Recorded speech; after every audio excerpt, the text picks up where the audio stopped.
I need that sports encyclopedia. Where you at, Steve Kim? Got Trent in the cut. What up, man? The real Coach JB. My main man, Big Smitty.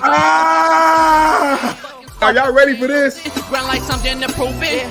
Came to a conclusion that it's Smitty and JB and Smitty from West Coast to your side. Worldwide, we in your city. Keep it 150. We never change what's happening. Hurdle and get In any metric, Coach, you cannot have Russell Wilson. Nick gave me my first offer. Like, you got to have that store. You got to be marketable. Hockey, football, baseball, then basketball. Oh, I love this fucking show so much, man. Are you mixing light and dark at 11 a.m.? I'm elated that I can be able to coach, that I can be able to mentor these kids, and give them everything that I've learned over the last 20 years. Smitty and Jason Brown, killed it, yeah, it's a rap. We what the game's been missing, we switched it and filled the gap. Smitty and Jason Brown, we killed it, yeah, it's a rap. We what the game's been missing, we switched it and filled the gap. You are now tuned in to the Coach JB Show.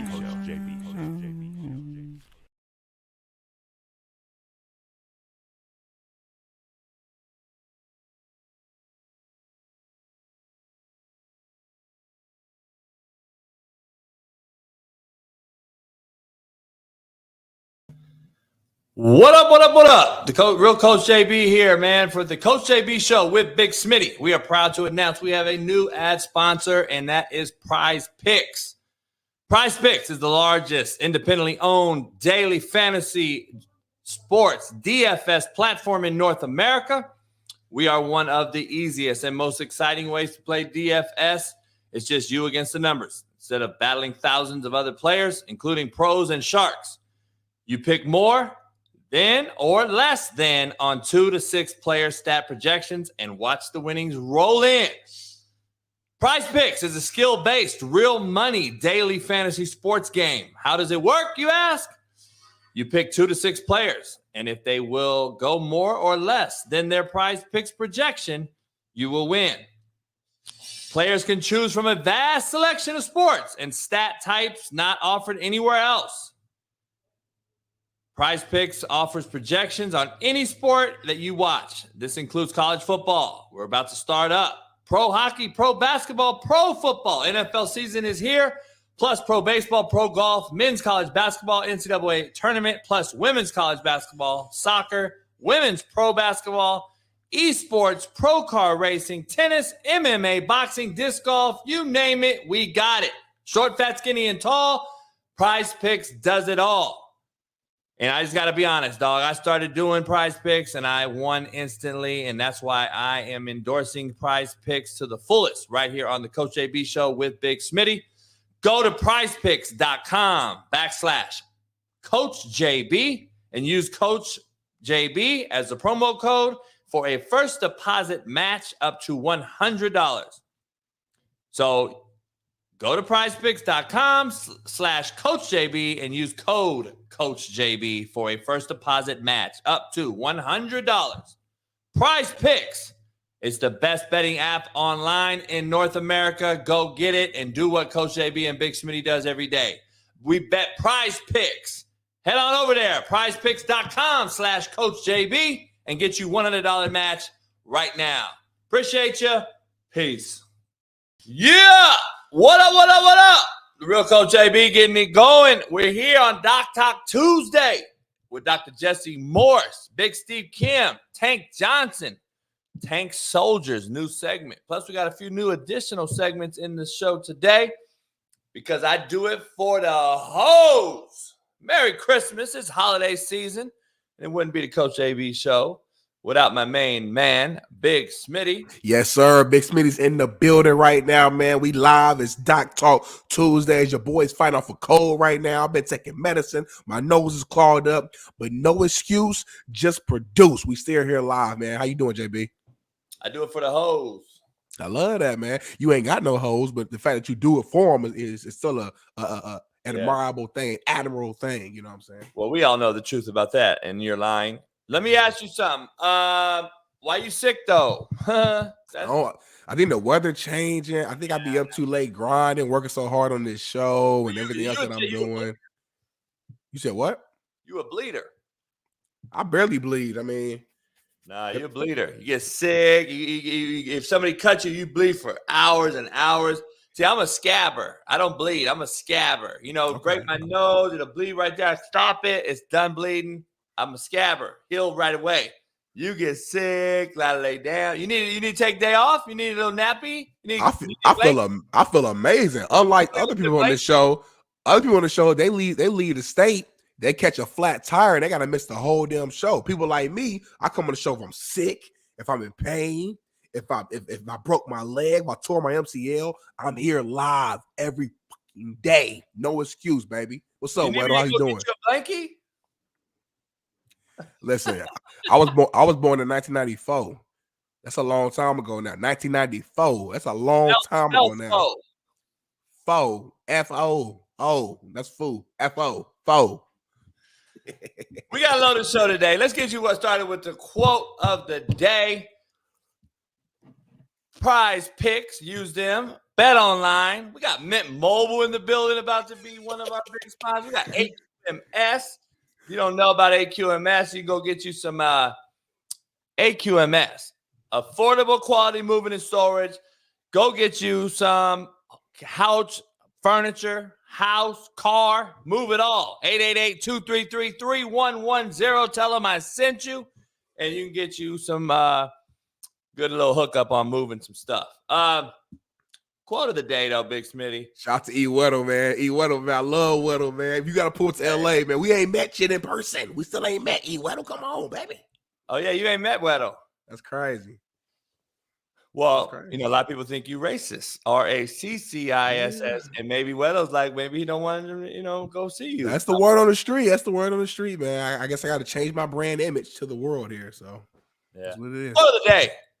There is meaning in every journey that is unknown to the traveler.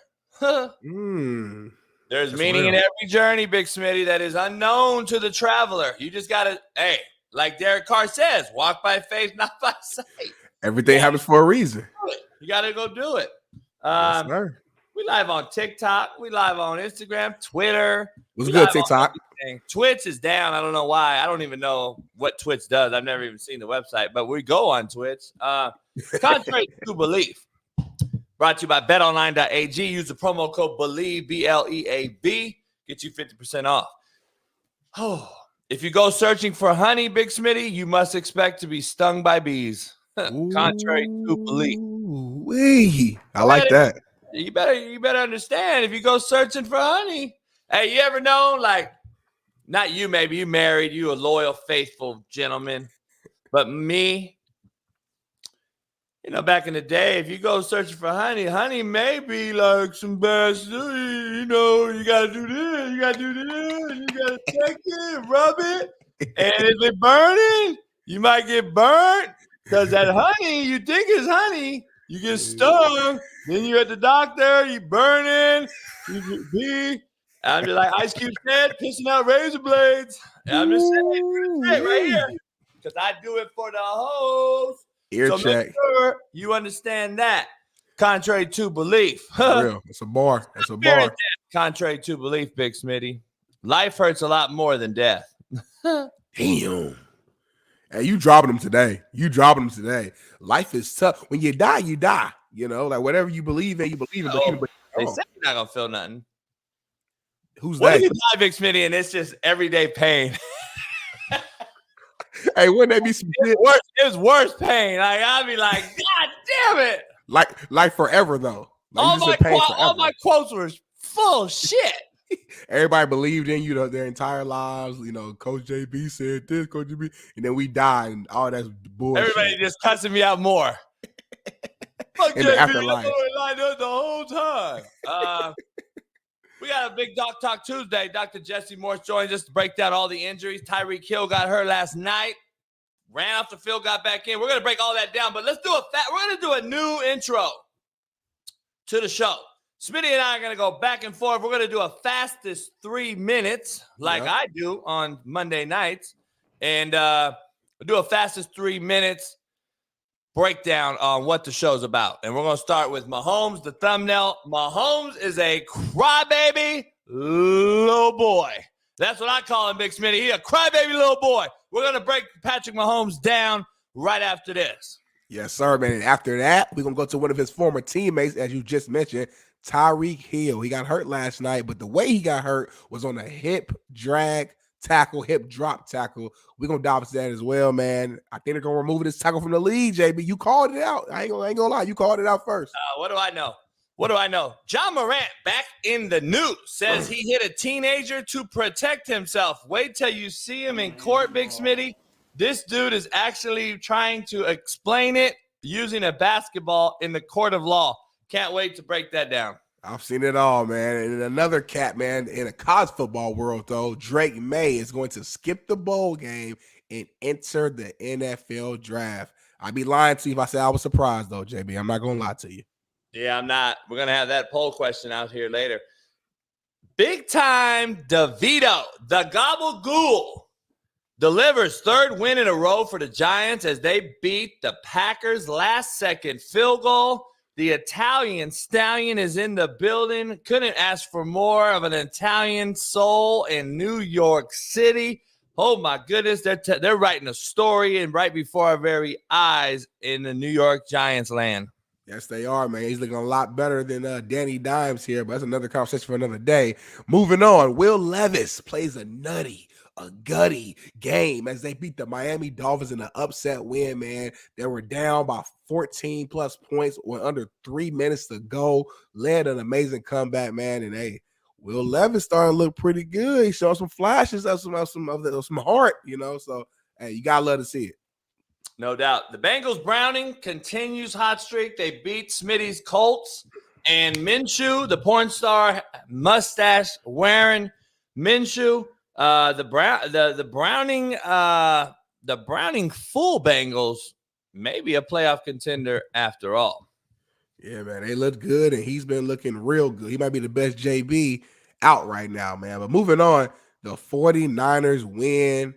The Rams lost, keeping the Seahawks and the Rams tied for a playoff possibility. But I got to ask you this, man. Are either team worthy? Can either team really – does it make sense for them to go to the playoffs in the first place? Because the way the Niners been rolling, the way the Cowboys been rolling, I don't even know if it's a waste of time if the Rams make the playoffs, man. I think the Rams are a scary team right now. We're going to break that down. Weddle told you yesterday the Rams are very formidable. The Ravens got lucky and cheated their way out of that one the other day. Ohtani signs a $700 million deal, 10-year deal, but yesterday he duped us all because he said, you know what? You want to hit me with these LA, California taxes? I'm going to defer $680 million for 20 years. 20 years, Big Smitty. 20 years. He duped everybody. And here's the breakdown real quick. We'll break it down. But I want to get your thoughts on that. Deferred for 20 years. That's real game right there, man. I can't wait to talk about that. That's real big money game right there, man. But moving on to our Lakers, JB, and I can't wait to talk about this topic. The Lakers, a story came out, my guy Chris Haynes, that the Lakers plan to hang a banner. That's right, a banner in the Staples Center, in the Crypto.com arena that honors their NBA in-season tournament win, man. Go ahead, JB. I'm speechless right now. I'm speechless. Andy Reid says the Chiefs won't give up on Tony after the gaffe and the mistake on being on the point, putting on him on the ball. We're going to break that down as well. But the Chiefs fan base, the Queendoms, are just up in arms. They're crying over and over every day. It's like, damn, I didn't even hear Sirianni and the Eagles cry about the Super Bowl loss this much. These guys are crying like a motherfucker. I just can't. They're the most cringeworthy fan base I've ever been around. And I got buddies that are in Kansas City who even posted, I am done with this fan base.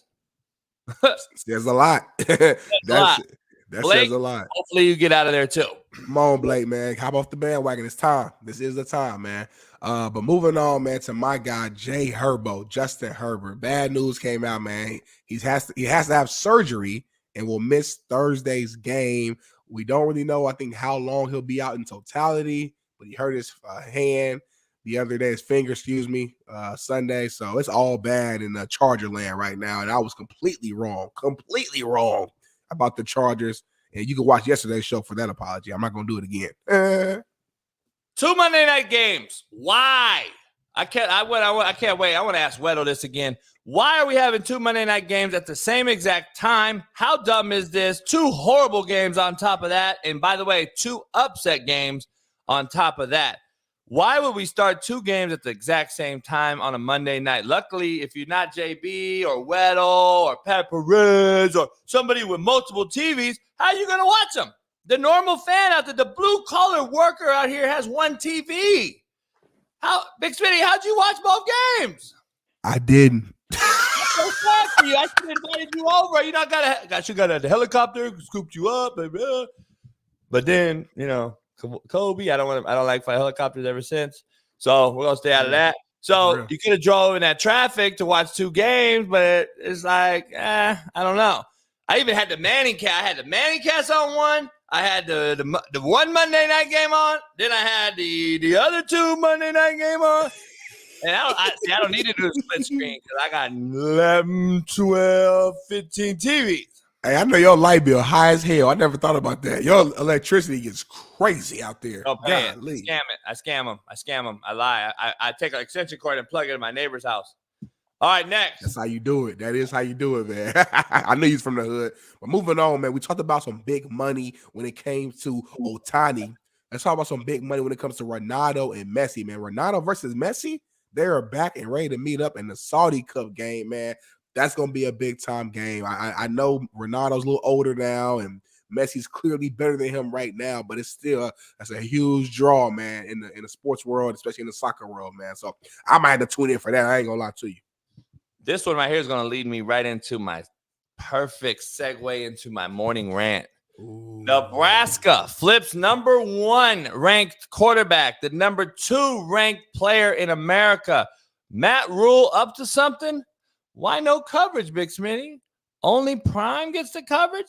Dylan Raiola, the number 1 quarterback and number 2 player in the class of 24, commits to Nebraska after being flipped last minute from Georgia. That's a huge, huge get for Matt Rule and the Nebraska Cornhuskers. Oh, got to break that down. And we might as well break it down right now because it's time for the JB's Morning Rant right here, brought to you by PrizePicks. Head on over there. Let's get into it, Big Smitty. I'm going to ask you, and, I like doing the morning rant with you. We'll debate it. So let's go over something real quick. I want to go over this real quick. Can we please start covering other coaches who are doing their thing as well? The coverage that Deion Sanders continues to get is mind-boggling to me. Matt Rule has done better job in recruiting this offseason already, has 0 coverage, has built some culture, and already has flipped big-time high school players from major universities in the sport. Dan Lanning's been doing a great job. Unbelievable. No one wants to talk about it. Played for a Pac-12 title. Mike Norvell goes undefeated at Florida State. No one's really talking about him. Willie Fritz has already flipped 2 A&M players from Texas high schools to go to Houston. But no one discusses that at all. All we do is see the very, very small mainstream media coverage on all the rest of the country. We, again, are setting this cat, and this cat meaning Deion Primetime Sanders, up for a monumental failure. And I said this last spring, Big Smitty, when he got the job, and I'm here for it this time. Big Smitty, I'm just telling you, this is monumental failure 101, and this time, Big Smitty, I am here for it. I can't wait. Call me a hater, whatever you want. But y'all asked for this. I'll pay attention to the real game and how it's supposed to be coached and played by real coaches who know how to manage rosters, build programs, hire coaches, and teach. I'll watch those programs. I'm over the whole prime Deion Sanders bullshit. I'm tired of the coverage, to be frankly honest with you. They got one good old lineman, dog. And this motherfucker's been nonstop coverage. Matt Rule got the number 1 player. We ain't even talking about him at all. You ain't seen him at all. You ain't seen nobody else but Deion Sanders, homie. Like, come on, man. Can we cover the other guys? I get that they're not an attraction like Prime. I get that 60-year-old white old Willie Fritz is not the grab. I understand. I'm not saying to make him the grab. I know Deion's the grab. But cover the job they're doing. That's all I'm asking for. Cover the job. Smitty, you would want your job covered. If you're doing a great job, so would I. I think it's enough mainstream media out here to cover the jobs of these other folks. I really do. But we're pushing this guy on a pedestal, homie, that's just going to see a monumental failure. We just saw him doing it, and now we're covering up for his failures, even though, listen, year one, we're going to talk about he won 3 times more games, blah, blah, blah. We're cool. I'm cool with all that. But, dog, let's pump our brakes. Let's see what the cat can do in a real full season after his first recruiting class, and then start judging him a little more harshly. I'm not going to judge Deion Sanders for 1 year.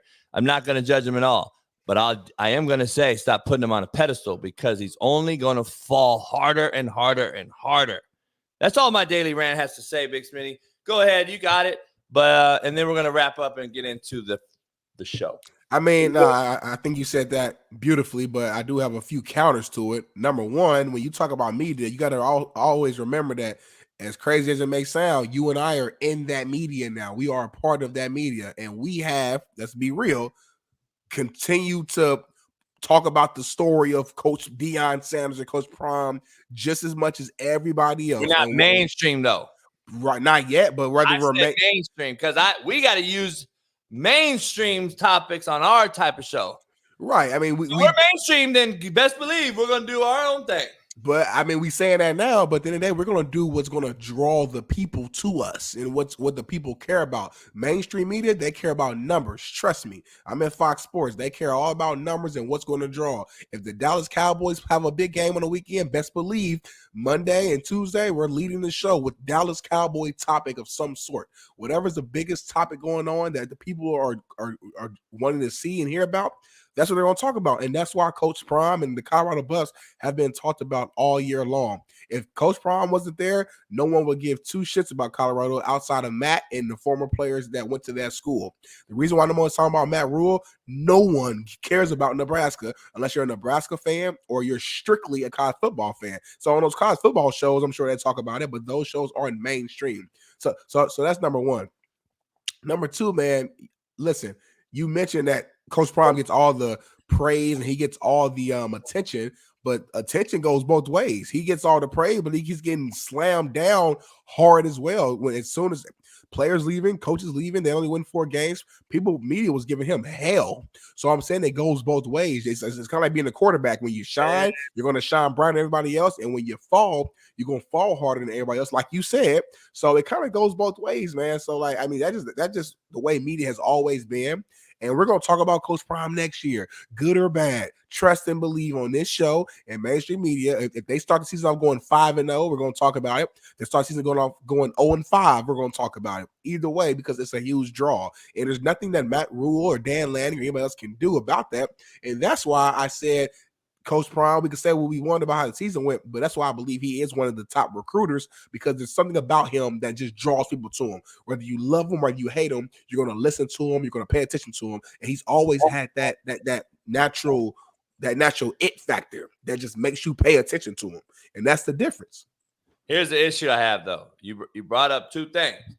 You said the reason he's getting drugged in the media right now because of the reason I stated that in the first place, we put him on a pedestal. That's why I'm saying he's going to fall and be drugged through the mud, because we already put him up there. If he wasn't put up there if you didn't have the rappers and the actors and all those cats over there, and please keep that same energy as y'all say to me. Keep the same energy when you're losing, homie, because I didn't see T.O., Stephen A. I didn't see nobody when they was fucking lost 8 in a row. I didn't see nobody on the sideline. So that is the point of making. Stop putting him up here so high so he doesn't fall so hard, and maybe he can build a program, because I don't expect him to do something spectacular this coming up year either.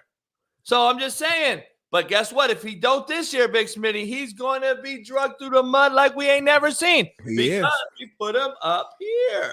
And that's all I'm saying. See, Matt Rule can go 4-6 next year, and they're going to say he's building a program. Like, let's be honest. Oh, Matt Rule built a program.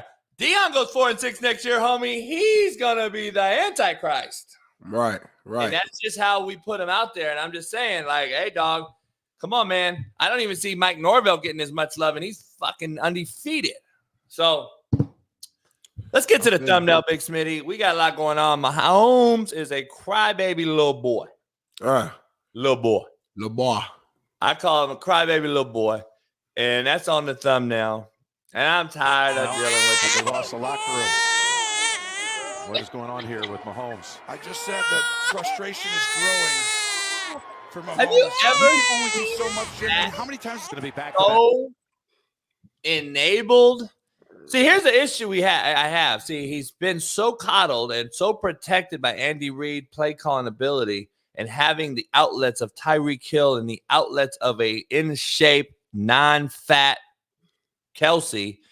I think that it's hurting him. I think it's hurting him bad. I think he has, we already know his wideouts drop balls. We get all that. There's a lot of drop balls in the NFL. Ask the Chargers and Herbert. Why don't you go ask Burrow and the Bengals? Why don't you go ask Lamar and the Ravens? There's drop balls all the time. I seen a stat yesterday that the most drop balls in the NFL are from like 4 other teams non-named the Chiefs. So there's teams dropping balls more than the Chiefs still. You just see the Mahomes coverage and the Van Scantling drop on national TV. That's a big game. You see the offsides, the Travis Kelce throwback. You see all these different things. It's getting to him.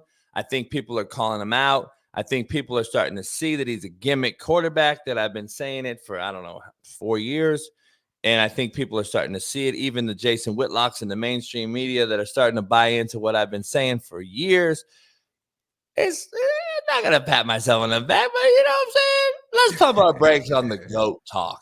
And I've been saying that for 4 years. And now, as 4 years later comes, Mahomes should be in more of an argument for the GOAT. But he's not. He's taking himself out of the argument, as I predicted 4 years ago, because y'all, again, put somebody on a pedestal right out the gate because he threw a sidearm ball and he threw a left-handed shovel pass, and you all thought this was fucking some crazy new invention. It's not, dog. It's a gimmick, and it's starting to bite him in the ass. He's starting to feel the pressure, and this will be the year, Blake Borvitz.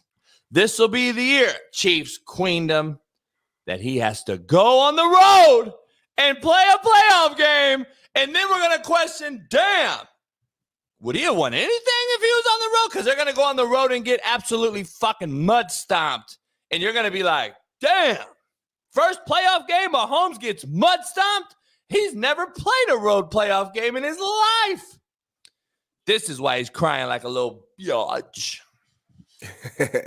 Listen, man, I think Patrick Mahomes is like that spoiled kid who every single Christmas, every single birthday, he wakes up, he goes downstairs, and he has everything that he's ever wanted, man. All the gifts, all the quote-unquote weapons, the best parents or head coach, everything just going well for him, during his entire childhood. And then as soon as he starts to get a little older and becomes, a teenager, so to speak, he starts to become a veteran in the NFL, so to speak, things, starts to get a little rocky. You lose some of those gifts. The parents, split up in a sense with Eric B. and Andy Reid, and some of the weapons and their gifts, like Tyreek Hill leaves, and your old toy that used to be your favorite toy is starting to get a little older. It doesn't move the same. And Travis Kelce, and now there's more onus in you to figure things out, and you're struggling to do that. There's more pressure on you than ever before. There's more responsibility on you than ever before.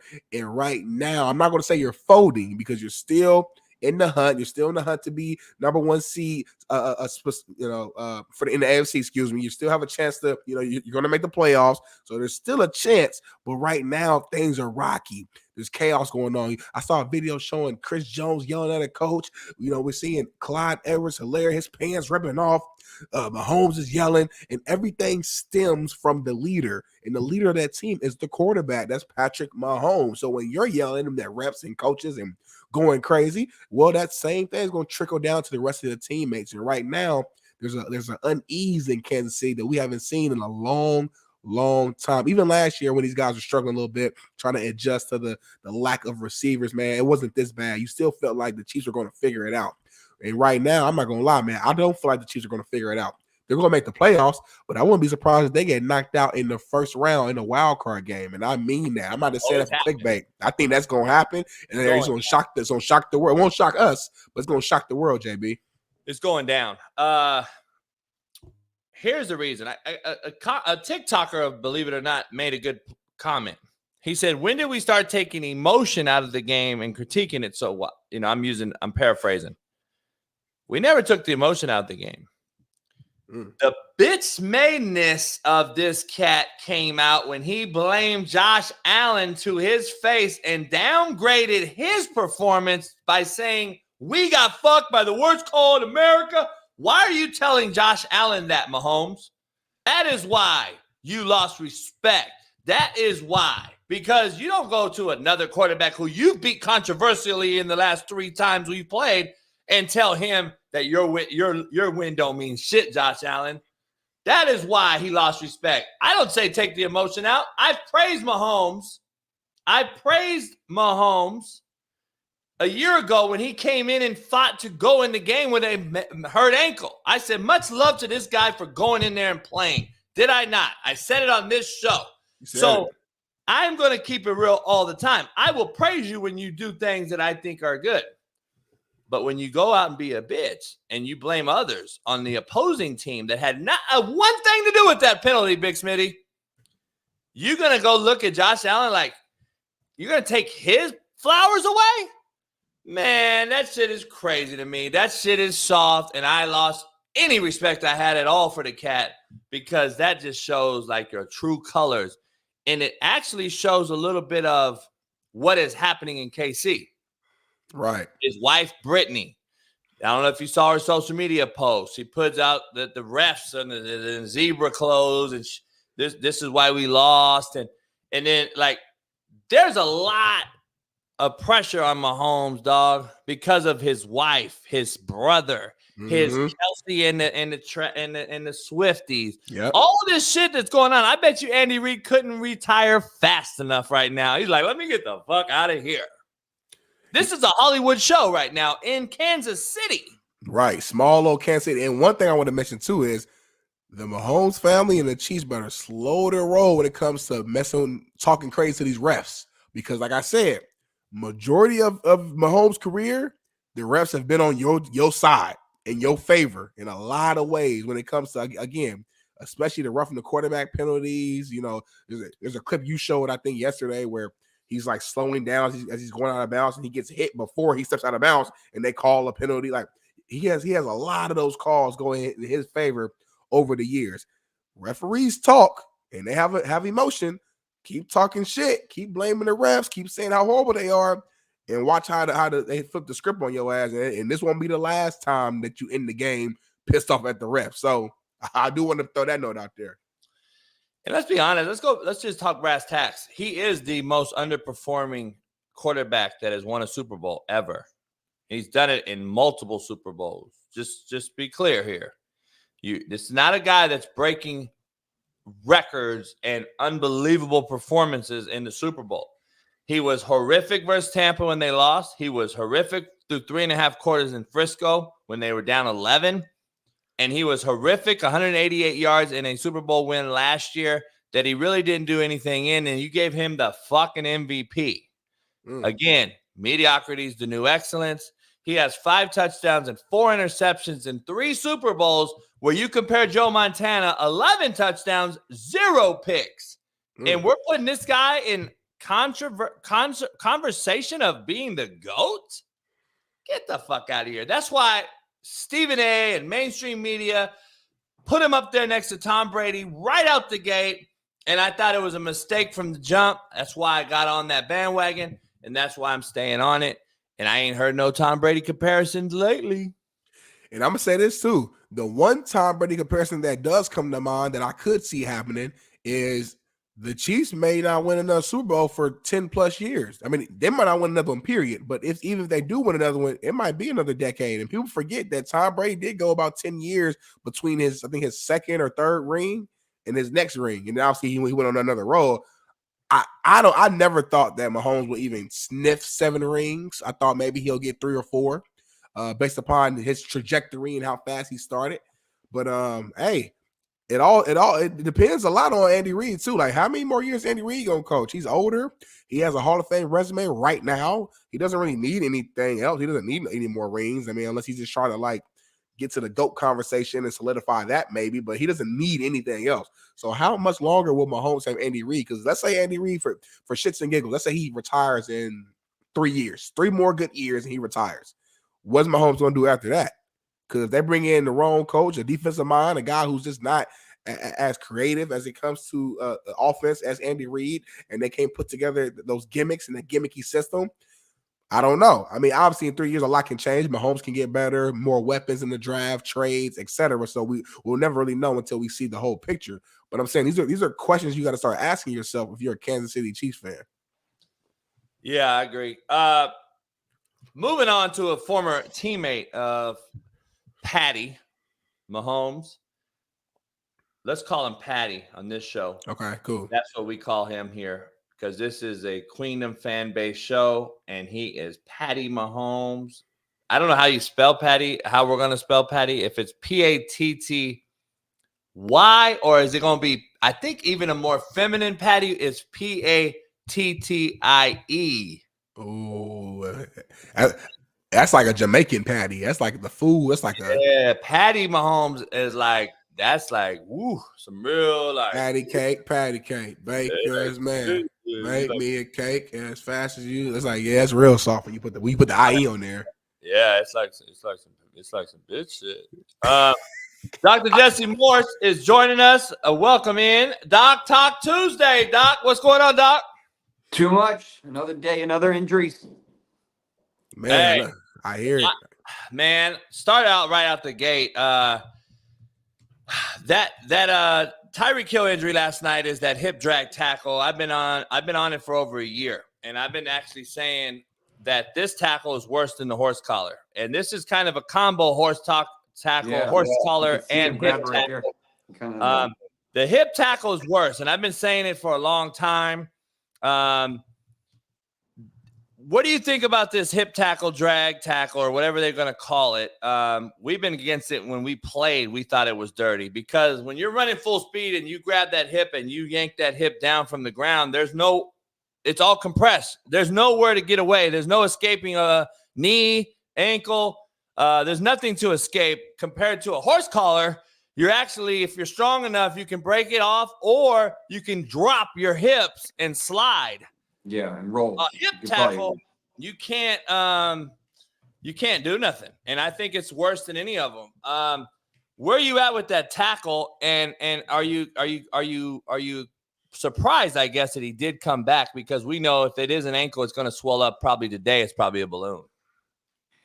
Yeah, so we've seen these stupid hip drops. They were actually outlawed, I think, in Australia, if I remember correctly. But the problem is that energy. These guys are so fast and big, the defenders too. The energy is pulling down, and usually they're landing on the back of the guy's ankle. And if the ankle's kind of like this, then you end up causing that syndesmotic ligament to kind of tear. We saw sometimes if it's a weird angle, you can fracture it. We saw that with a couple guys this year. I think that's what happened to Mark Andrews. And then if you get lucky, you only sprain the high ankle. If you get really lucky, maybe you roll out of it a little bit, but you still have something like a Trevor Lawrence where you're kind of beat up, but it's not, you probably should be shut down, but he pushes through it.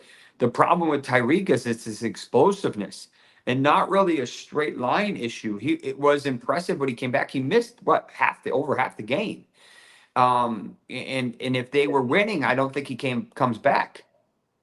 I know he wants to win, get 2,000 yards and so on and so forth, but he's kind of playing with fire here because if he re-aggravates that high ankle much worse, then now you're looking at, 1, 2, 3 game absence. and which then, yes, it may be great for regular season, but if that prevents you from being effective in the playoffs, then was it worth it? So it's tricky. I initially said that's a classic hip drop mechanism and high ankle mechanism, a little bit of a horse collar at the same time. And the question was, how bad was it? Was a mild? Was it more of a true grade 1, or was it a grade 2? I mean, I don't think it was a grade 2 because there's no way you've been able to return at all. I think it was a grade 1, but you saw him; he couldn't do a whole lot. He did a couple things, but they didn't even really target him at the end of the game when they needed him the most. And the fact that they lost that game is kind of ironic, but it's unfortunate. Let me ask you, is there a possibility, because I had that happen right there, and I ended up having a hairline fracture. And the doctor at the end of the day said, man, you playing on it the rest of the game made that hairline fracture start to widen. Is that even a possibility in that case? It is. Unfortunately, it does happen. You usually don't see these until with a CT. Usually you can't see them with x-rays. If it's together, if it's a hairline, it usually just means that it looks normal on x-ray. But then when you look at it under CT or MRI, you can see that there's a separation in the bone. And the problem is, if there's a separation, usually it's in the fibula, and then you add in the high ankle syndesmotic ligament that is weak, you're adding a lot of stress and you don't have any stability. That's likely what happened to Pickett. And that's why Pickett had to have surgery. If it was up to him, he probably would have played through it like every other injury he did this year. But unfortunately, the ankle was not stable enough for him to be able to move and actually be semi-effective without really risking the joint. So it's just such a frustrating injury.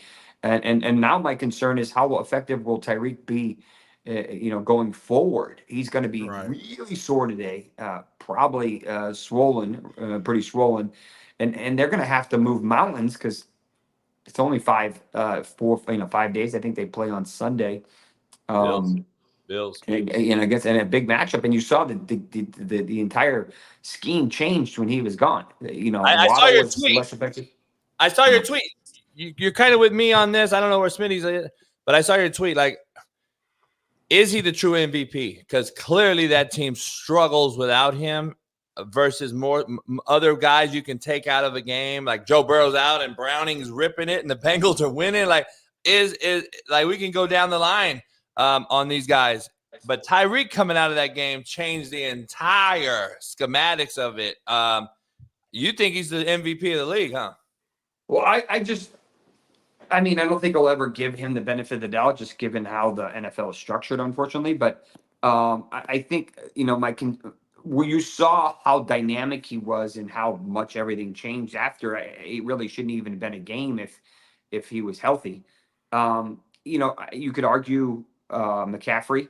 McCaffrey's kind of in that still crazy, kind of unbelievable. You don't know what he's going to do. He's always on fire as long as he stays healthy, which he's been able to do the past year and a half. And then you have a couple quarterbacks that have just been on fire that look really good. Dak looks incredible, making all the right choices. Defense is looking good, but, and Purdy continues to put up massive high EPAs, regardless of pressure, making all the right throws. You don't even know which weapon's going to be used this week, but it doesn't really seem to matter. But I think all of them are in the discussion. I don't think Mahomes deserves to be there this year, obviously. Allen doesn't deserve to be there. Hurts doesn't deserve to be there, regardless of their records. So I think it's kind of come down to those couple guys, unfortunately. I think it's between I can't even put Christian McCaffrey in there, because although I know he still looks amazing, and he's been having a solid year. When I look at his numbers, they don't wow me. You know what I'm saying? Tyreek Hill's the guy that when I look at his numbers, I'm like this is amazing. Like, especially if he ends up breaking the record. It's something we've literally never seen before. So I agree with you. I kind of have Tyreek Hill as my favorite, and yeah, I think him getting hurt almost should have improved his odds, because like you guys just alluded to, we saw how bad they were without him. You know what I'm saying? But Dak, I think Dak is a very close number 2, because again, he's the quarterback position and he's been balling. Like as much flack or whatever, as much stuff we talk about the Cowboys and Dak Prescott, we gotta call a spade, man. Hey, Dak the Niners are bad without CMC. Let's keep it real. They bad without Trent. And I know that sounds crazy. They're bad without Debo. Hey, Let's Doc, be real. I got a video I want to show you because it's very disturbing to a lot of people. Somebody sent it to me. You might have seen it. The Rams game, an offensive lineman. Can you explain what this is? I'm going to show it here. I don't think I saw this. Number 70. Let me see. Yes. So this lineman that ends up rolling down and falling here, he's going to go into a quick convulsion, and I want to show it real time and see what this could possibly be. 70 right there. Falls down. Watch him. Oh, yeah. He had like a little. So that can be a couple different things.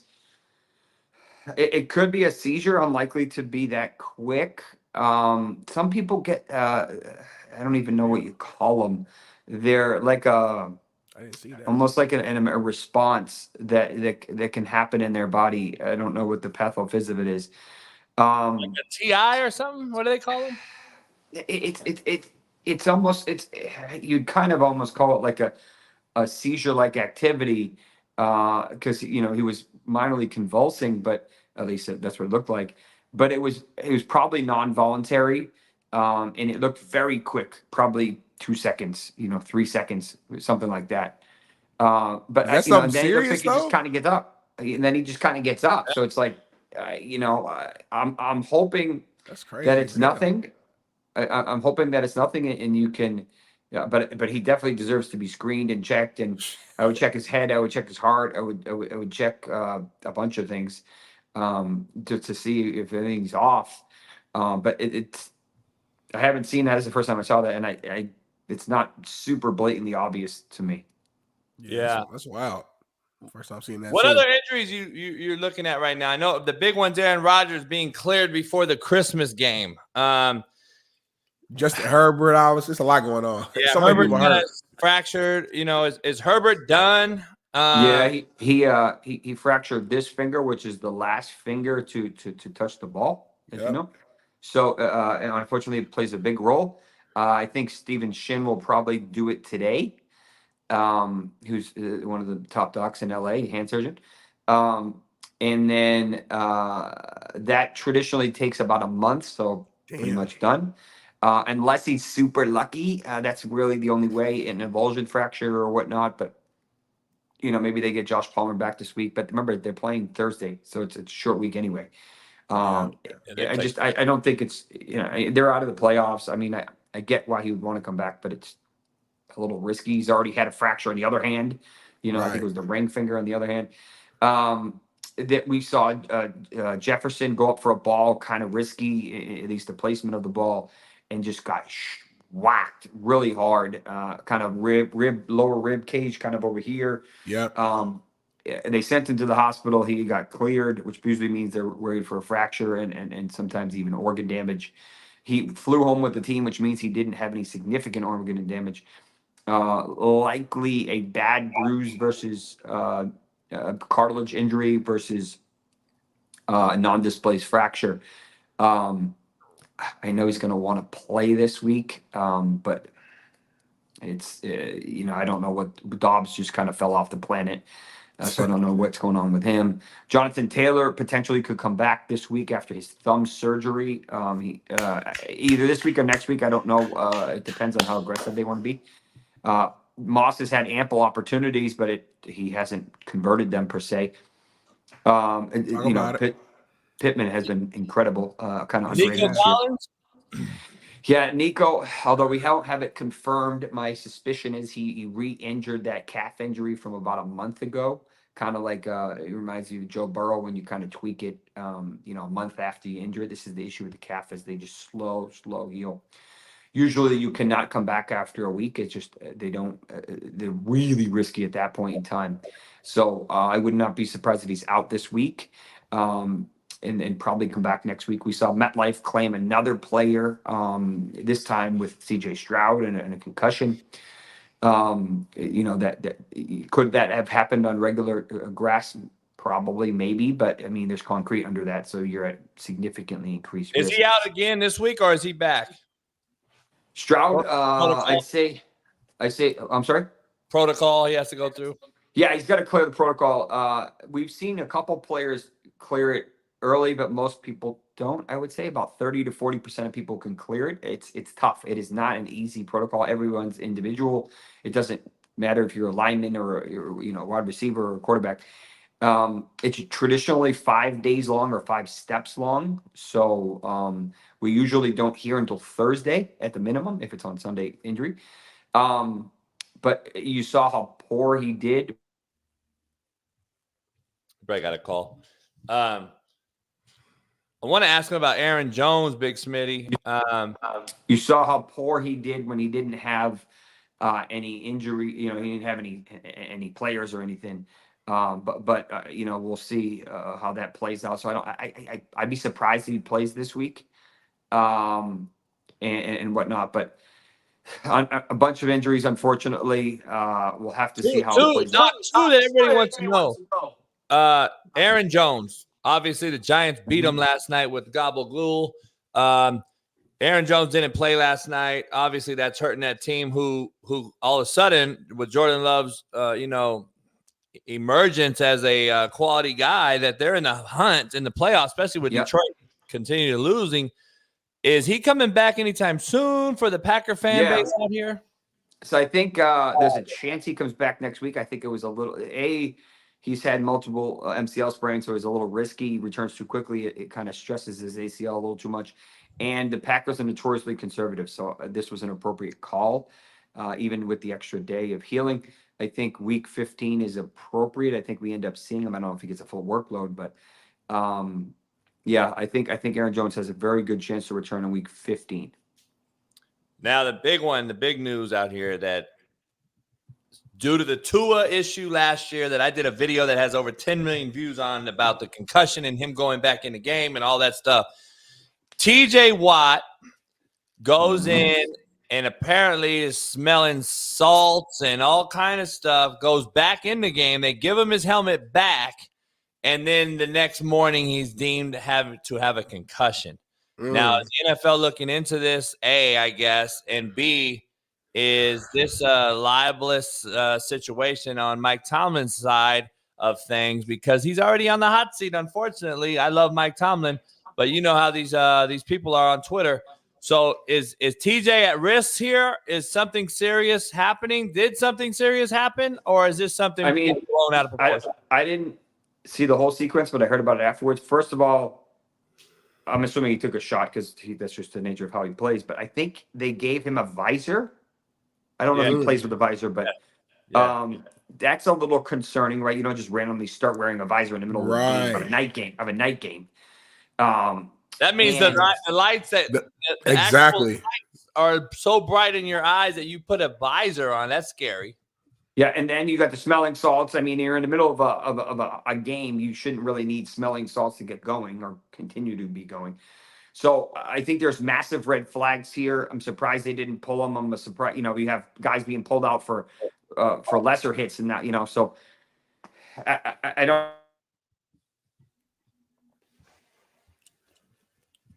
You muted, Doc. We can't hear you, Doc. Muted. Doc, we can't hear you. You muted. That's happened to me before too. So it's something weird when you use your cell phone. Oh yeah, he has to go. Okay. Peace. Yeah, he's probably getting called in. He got to go surgery. He got to figure out what's happening with J Watt. He got to figure out what happened with Tua. He got to figure out, we got the best one on the planet right here. Yeski said, "Is this dude really a doc?" No, he's a fucking actor we hired to come on the show, you fucking idiot. Yes, sir. God, some of you fucks are dumb as a rock. Super dumb. Dumb as a rock. That's your fan base, JB, though. Like, tell me, why do you... These are cats that have come in since you joined the show. He been on the show, bro. We don't know this guy. I bring in some of the smartest cats, even guys who we argue with is guys who I brought in, JB. There's something about you that brings in the idiots. I don't know what it is. I'm not saying you are for sure. I'm just saying there's something about you that draws them in. Moving on before Steve Kim. We got 30 minutes before Steve Kim. Then we got Tank Johnson. We got Tank's Soldiers. We got a new deal. But Big Smitty, I want to interrupt the show. And I want to bring in a new segment. And I'm going to call it Real Talk or Jaw Jacking. Damn, that's some old school shit right there. Jaw jacking. That is old school. That is old school. We got 800 people in here, 200 likes. Just throwing that out there. I'm not even going to ask you to hit the like, dog. It's just like it's becoming redundant at this point. Like, it's the realest show on planet Earth. We fucking blowing it up. We give away hoodies, we give away shirts. We call in. We're the realest cats on the planet Earth. We talk to people, real talk. We don't avoid you, and you can't even hit the like button. Like crazy. It's crazy. Real talk or jaw jacking? We're gonna show a video, Big Smitty, and we're gonna do it with Tank Johnson sometimes. We're gonna do it. Tanks has a new segment today too called Tank Soldiers. We're gonna break down the 49ers game in the trenches. He's also gonna give us his 5 top Tank Soldiers of the weekend. So he's going to give us his trench mob soldiers this week for what we're going to do. Plus, we're going to do some top 5s later on. We got some white people shit, some black people shit. We got all kind of shit going on. We got some hell yeah, hell no's. But I said we got to add a new thing. We're going to have to add a new thing. And I was like, real talk or jaw jacking? And I want to know. I want to know if it's real talk, Big Smitty, or is it just jaw jacking? That's why I made this segment. And once we get it in, we're gonna break it up. We're gonna show you how it is. I can't wait for the hell no's. I want to know if that shirt is a real talk or jaw jacking. You know, I do it for the hoes. Is that real talk or is that jaw jacking? You know what I mean? Like, chat. What do y'all think? Is he jacking jaws or is he he telling the truth? Jack up or jack off or quit the jaw jacking. That's Snoop Dogg right there. If you don't know nothing about it, say that one more time. You don't know about it. That's a bar. I said, say that one more time. That was a bar. You ready for this? Yeah. Real talk or jaw jacking? Take a listen. Still boggles my mind. If a girl wants a guy who's older, it's a preference. If a guy wants a girl who's younger, it's creepy and immature. If a girl doesn't want to date a short guy, it's a preference. If a guy doesn't want to date a girl that's overweight, he's an asshole who's not focused on the things that matter. If a girl wants a guy who can take charge, it's a preference. If a guy wants a girl who will submit to his lead, he's, you guessed it, misogynistic. If a girl sets a boundary, it's empowering. If a guy sets a boundary, it's controlling. Women have preferences, men have something wrong with them. This isn't a double standard, it's just illogical. So why does anyone accept this? Real talk or jaw jacking? Ooh, I gotta say that right there is real talk. That man was preaching right there, wasn't he? Preaching right there, man. I mean, he's keeping it real. So many double standards that women are allowed to get away with, that us men aren't allowed to get away with. We do the same thing they do. It's a problem. They do it. It's cool. They get a pass. As soon as we do it, man, you racist, like misogynistic. You don't like women. You're a control freak. You don't like. We get all these labels, and it's like, damn, I can't just have my preference or my way of thinking or my way. Like the way it's built now. Everything's centered all around what the woman wants and needs. You know what I mean? The man. It's some lot of shit going on right now with some people I know, and it's like it's crazy right now. And I'm just saying, listen, I know not all women are like that. All women aren't like that. All that shit. Right. But there's a reason, as of late, why I stay what I stay, and that's single. Because there's some dirty ass women out here, boy, and I'm just telling you, my goodness, boy, if I told you what's going on, you'd be like, damn. I think the sister was actually agreeing though. Yeah, she was. Yeah, she was agreeing. So they weren't racist. We're not showing racist stuff. She was agreeing. So much love. And That's fire. I think that's real talk though. We're gonna do that every day though. I got some good ones, boy. Woo, I like that segment. We need to do a few of those every day, like 2 or 3 of those. We might have to do our own selves cut up. Ooh, that cut could be up fire. Of past shows. Yeah, that could be fire right there. I like that. And we have a full argument. I'm a producer. That's why I produce. Come on, man. Hey, Coach JB show with Big Smitty. So come on now. I expect nothing less. My guy.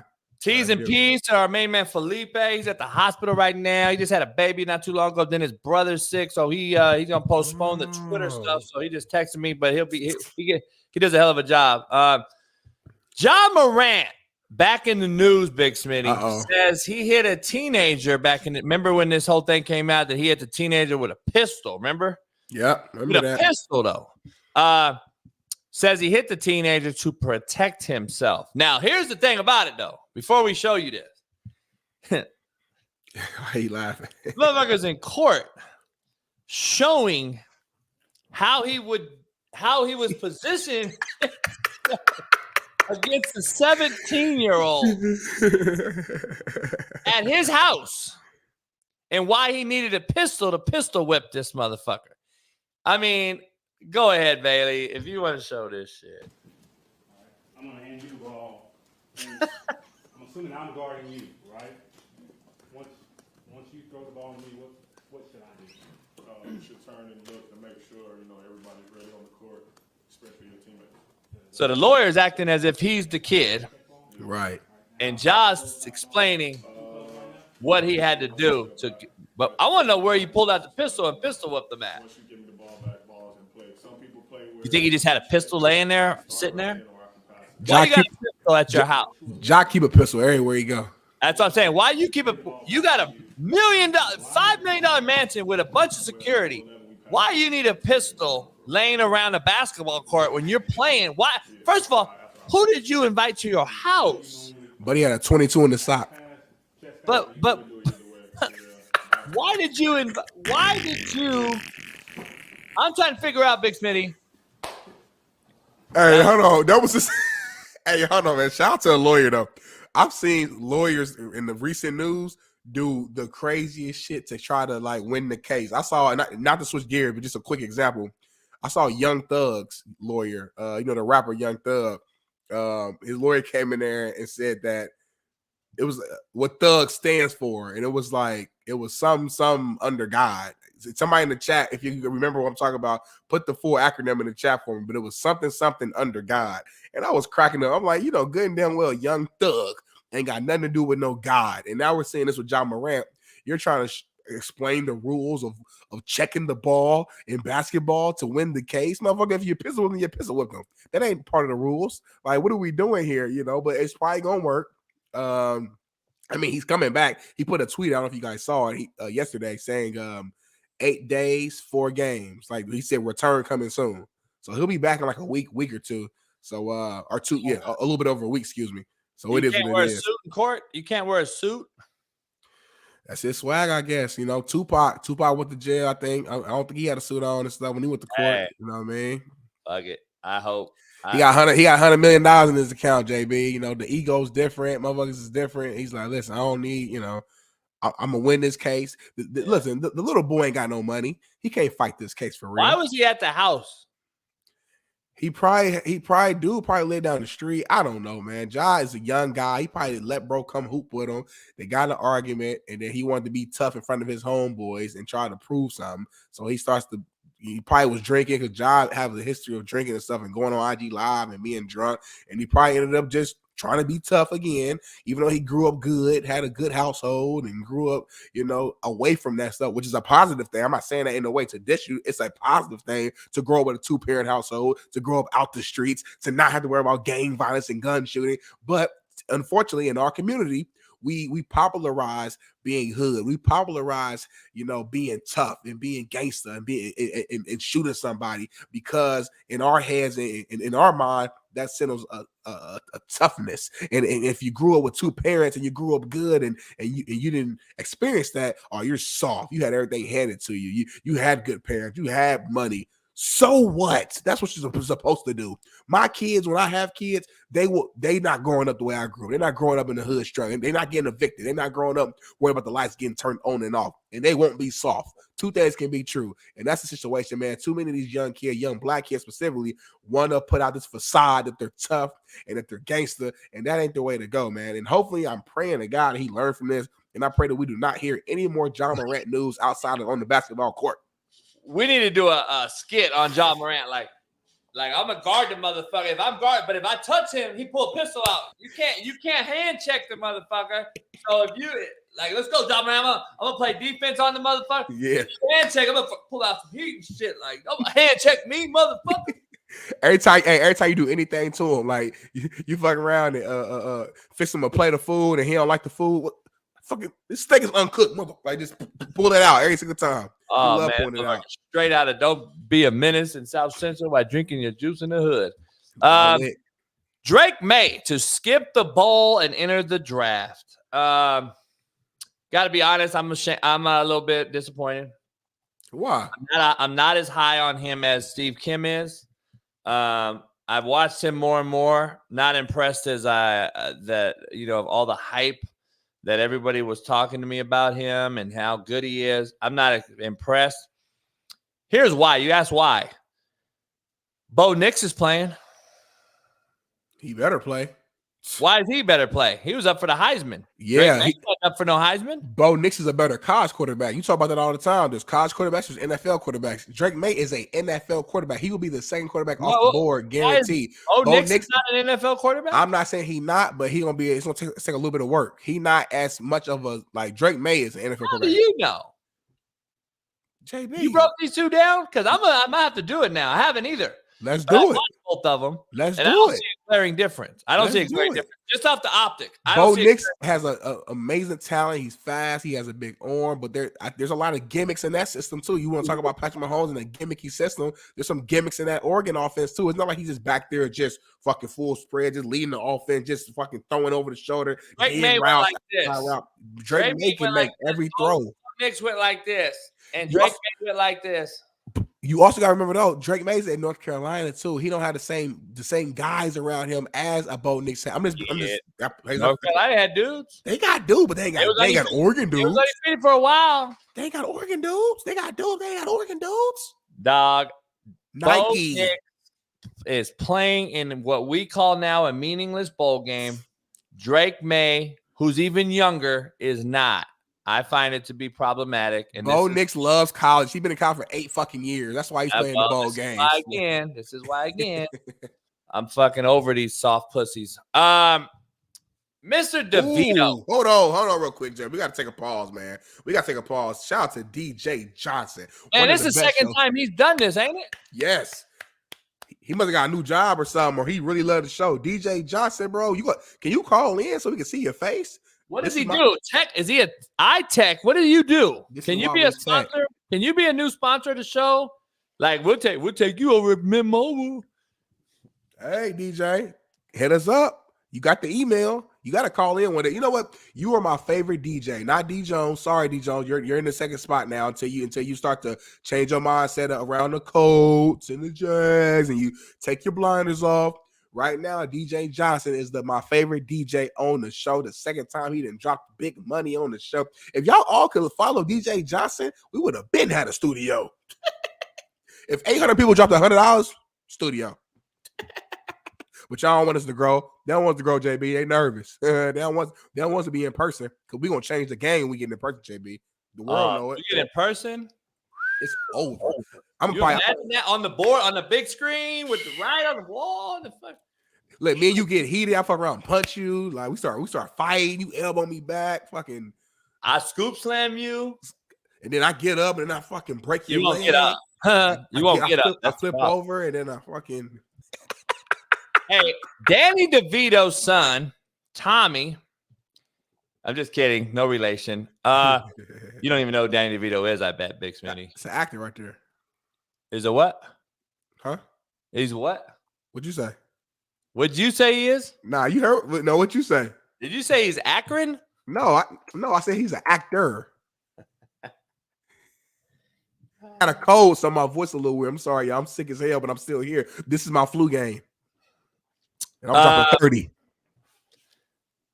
Danny DeVito's son, Tommy, delivers third win in a row for the Giants as they beat the Packers. Last-second field goal. Gabagool, the Italian stallion. Listen, timeout. Me and a few very. I got a mid rant right here, mid show rant, just for 1 minute. Me and a couple esteemed colleagues that have played in the NFL for a very long time, a lot of coached in the NFL for a very long time, were talking last night in text, and we were like, they hit me up like, JB, you haven't been more right in your life. We got quarterbacks that we are literally hyping up on TV on a Monday night. Tommy DeVito. The motherfuckers did, man. He threw for 100 yards, homie. Like, do you understand the mediocrity last night that we saw with quarterback play? Let me just break down 4 quarterbacks real quick. Break it down. Tommy DeVito, 100 fucking yards. Jordan Love. Jordan Love, yep.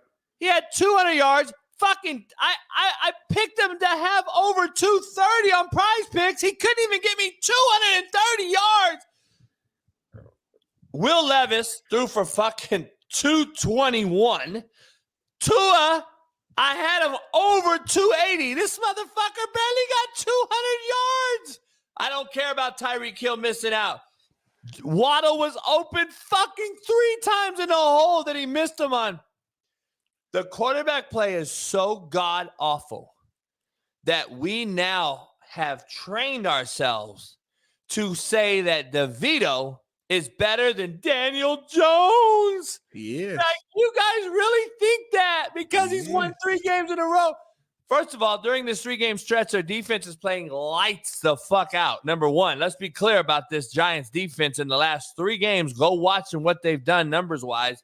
Not only points allowed, red zone opposition, third down conversions getting off the football field, and yards allowed. The Giants are top 3 in the league. So first of all, let's be clear. Second of all, the offense has had to change with Daniel Jones being out. So guess what? They run the football with Saquon Barkley more. He had 2 touchdowns last night. We're going to talk about our top 5s later on. I think Saquon's in mine. But, dog, the quarterback play is fucking horrific. And we're now calling Tommy DeVito a fucking thing. He's got his gobble-goo. He's got his agent that looks like fucking spy, fucking I Spy. Like, what are we doing here? Everything is a game now. Everything's a show because the quarterback play is so bad. I got a philosophy, Big Smitty. The quarterback play in the NFL is so bad, Roger Goodell got with the crew and said, we got to start making up narratives, dog. So now let's get DeVito's family. Let's get an Italian-based family. Let's make that the new thing. Let's get Taylor Swift. Ooh. Let's blow this thing up. Let's get any other narrative we can to take the heat off the fucking horrific NFL quarterback play. Because am I sounding crazy or is that might be a real thing, homie? Because quarterback play is horrific like I've been saying, but nobody listens to me. I hear you, man. Quarterback play has not been great. I have hopped on the bandwagon with you. There have been a few select quarterbacks who have been playing well. I mentioned Dak earlier, Purdy overall. And even, last night you did get Will Levis' numbers wrong. He actually threw for damn near 330 yesterday. So Will Levis actually had a good game and led that comeback down the field, down 2 touchdowns with under 3 minutes left. So that was actually a pretty impressive game. But the other 3 quarterbacks, I'm with you. Tua didn't play well. Be honest. Will Levis I thought looked horrific. I give him a lot of credit, and I'm going to put him in my top 5. I thought he had some nuts and guts. I thought he stood in there. He threw a cover 2 hole beater. He had a lot of yak yards last night from DeAndre Hopkins, who did get me some money. But he's a deer in headlights still, but I give him credit for standing in that motherfucker. He got hit, took on Jalen, fucking Ramsey, head up. Like, I thought Will Levis just played one of those nutty, gutty winning games, right? Like, he was a nasty performer. Like, he might be the performer of the week for me. Here's the thing I got to say, though. Like, Mike McDaniel is a fucking horrific head football coach. He is horrific. He needs to be put in the same boat as Staley. He needs to be put in the same boat. Yes, I'm saying it. He needs to be put in the same boat. We anoint these guys so goddamn fast. Name me a 500 ball club he's beat. I'll wait because it hasn't happened. Number one. Number two, watch his game management skills and watch what he does. He is a glorified offensive play caller who wants to look cute. We're wearing his shoes with his daughter and all that old shit. Good for you. I'm not knocking it, but guess what? You're a fucking head football coach that needs to worry about, how about when we get on the 3-yard line for fucking 4 different times in the red zone and we don't run the ball one fucking time? You're kidding me right now. And he gets no flack, homie, because he's a cool, cute guy. Everybody likes the guy. He wears these shoes for his daughter. I'm so fucking tired of we pushing past the truth and we make up these narratives and he gets a pass because he's the nice, cute guy instead of a football coach. There is no more Bill Parcells and Belichick's walking and roaming, the Bill Cowers of the world walking and roaming the sideline. Those are the guys needed to get over the hump and win a meaningful football game. This Mike McDaniels cat, I watched last night very, very closely. He is fucking horrible, bro. I'm just telling you straight out. He is horrible in managing the game. He's horrible. He's running the offense as an offensive coordinator. He's running the team as an offensive coordinator. You cannot do that. He put his defense in bad spots over and over and over. He should have ran the football. They could have ran the clock out at the end of the game. They gave the ball back. They're down. Big Smitty, you know what the score was with 3 minutes left? What was it? Hold on, dog. You're down 13 with 3 minutes. You're up 13 with 3 minutes, and you fucking lose that game. You should be fired in the NFL.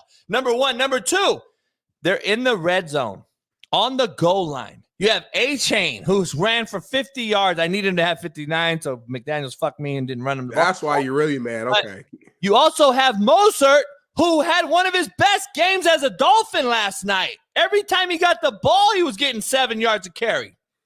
You didn't hand the ball off one fucking time, and you got to take a field goal from the 2-yard line?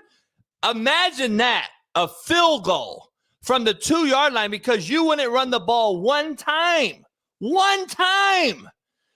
I'm just keeping it real.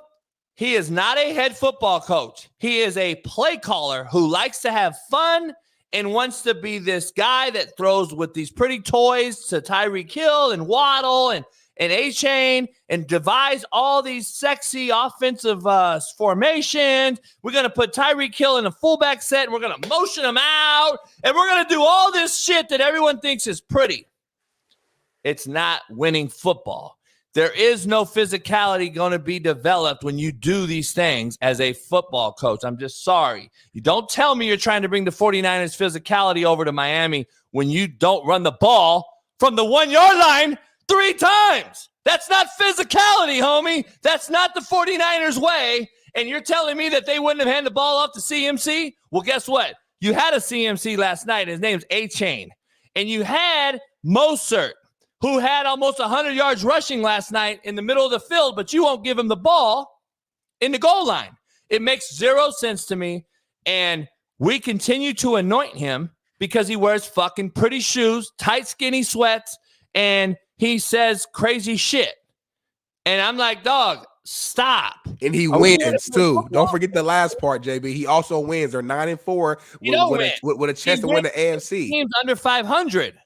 And you play who's on your schedule, JB. He's 9-4. But I'm just saying, he hasn't beat anybody of significance. He's 9-4. He's not going to beat anybody of significance.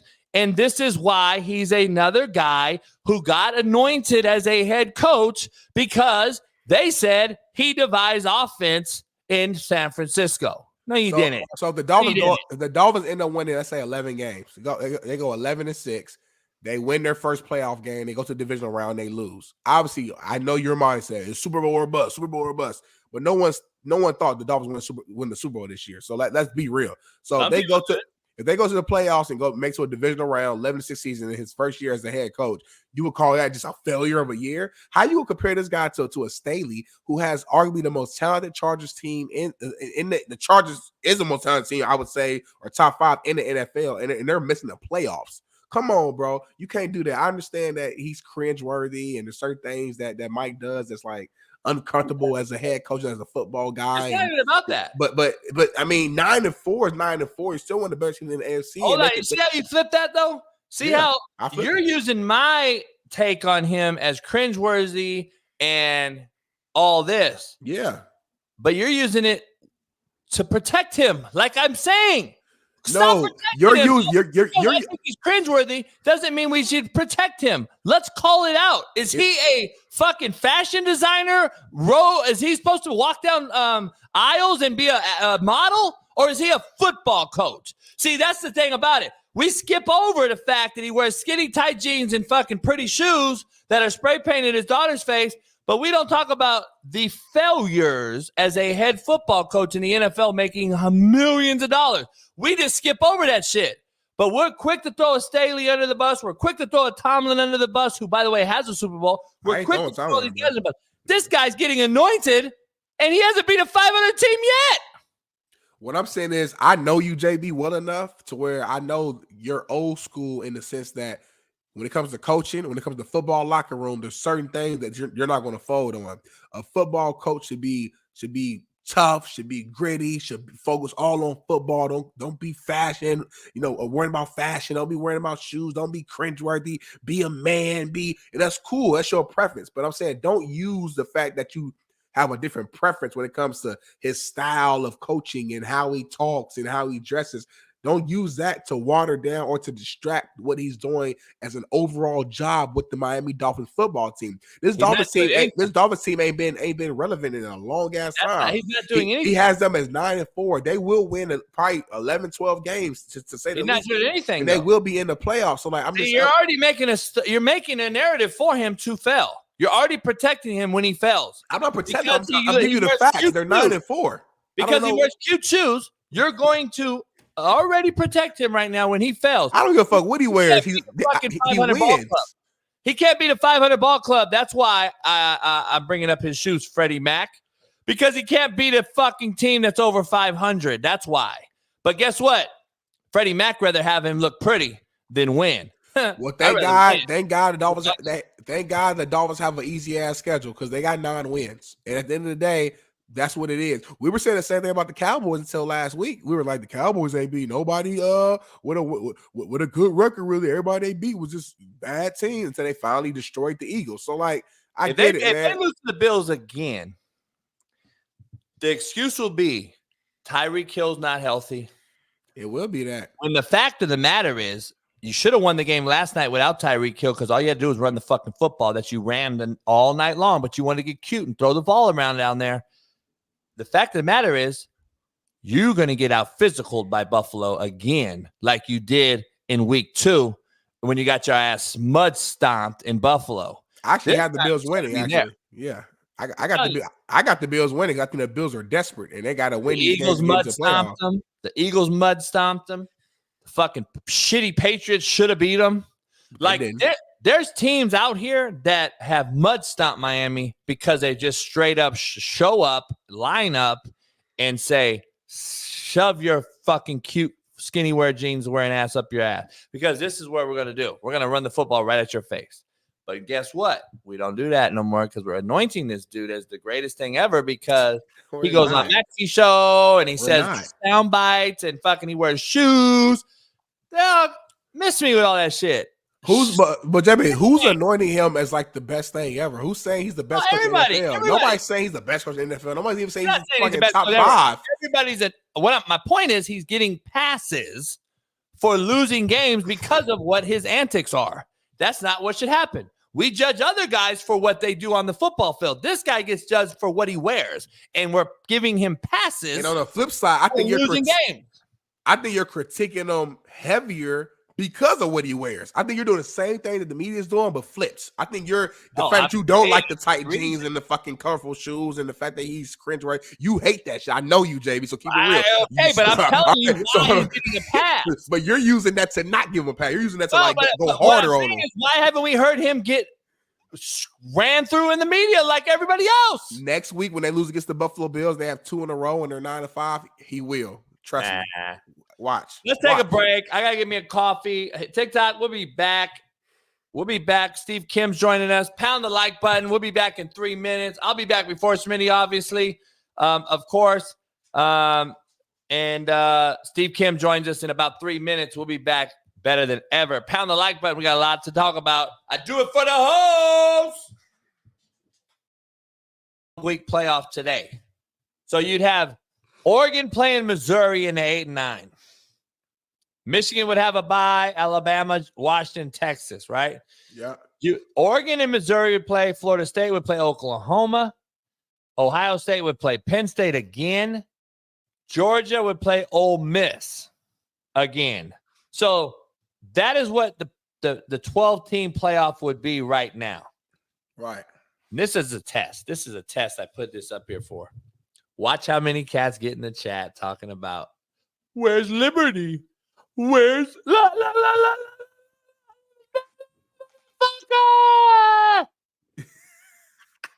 See what I'm saying, homie?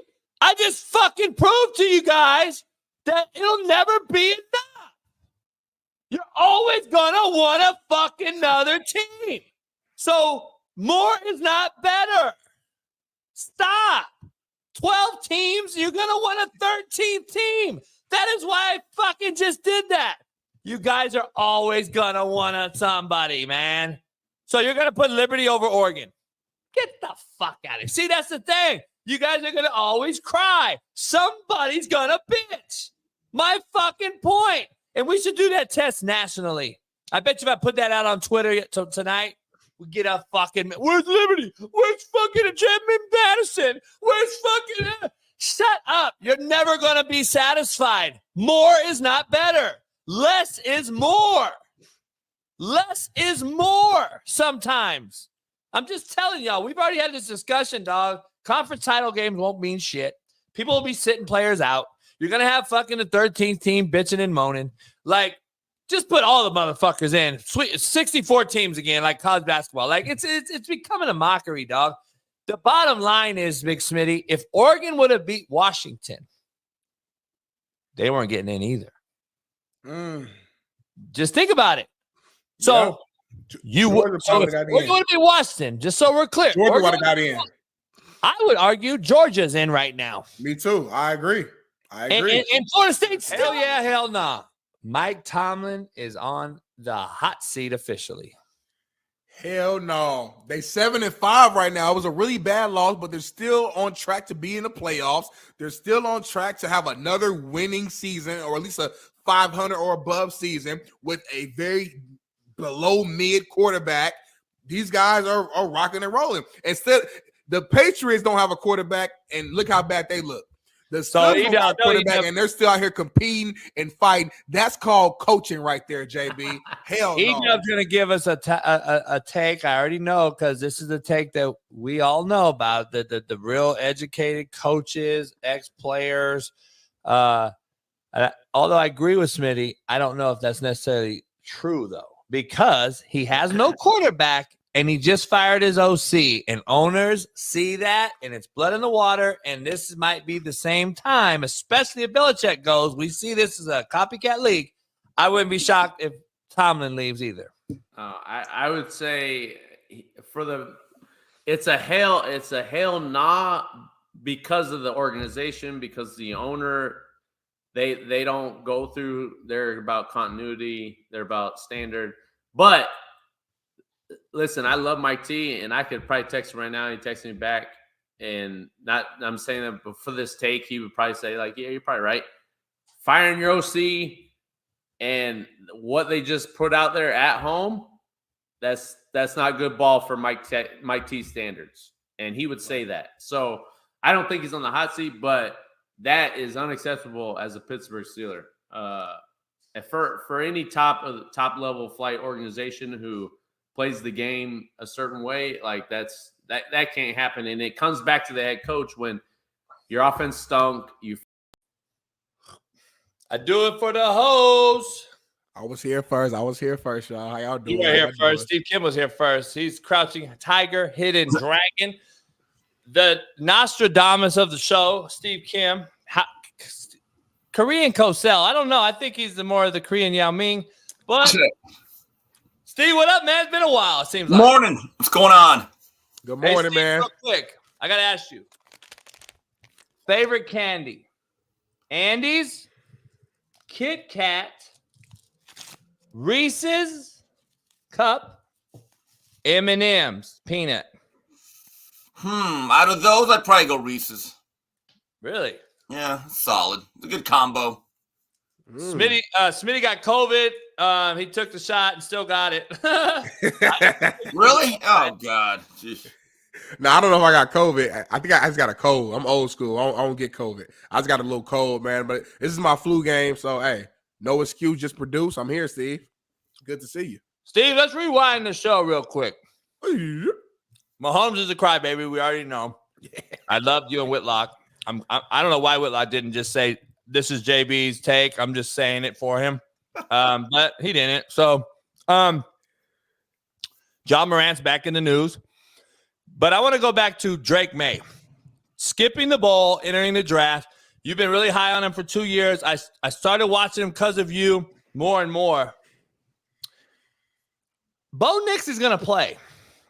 And I think those two quarterbacks are very, very similar in a lot of ways. I don't see a lot of discrepancies in their game. One might be older with a wife and kids, but the other one, the white Drake May, is disappointed me. I'm going to be honest. I thought he's been going this way as Bo Nix has been going this way.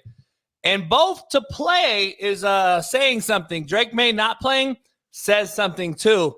Where you at with this Drake May missing the bowl game? Because I know you're not. You don't really care about it. You think it's okay if he's gonna.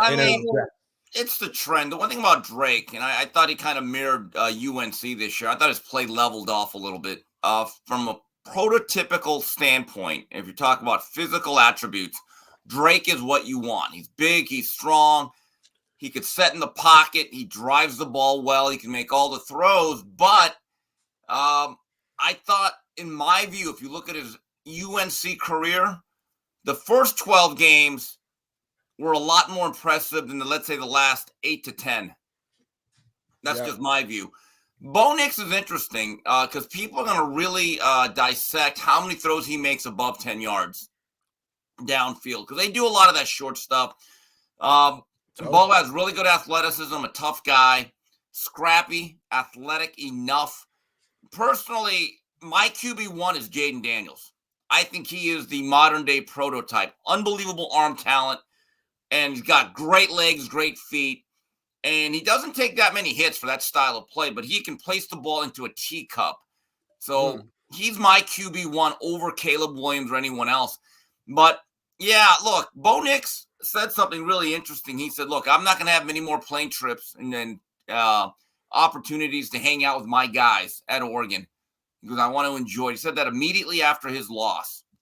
And, you know, this is where the dishonesty of a lot of people come in on social media. They're trying to compare his reaction to the loss to Caleb Williams crying after that game in his mother's arms. And I'm thinking, this is, again, why you people get nowhere in life. You're not honest. If you think it's the same thing, you're not smart enough to decipher the differences in life. You have no context, no ability to actually process information in an intelligent manner.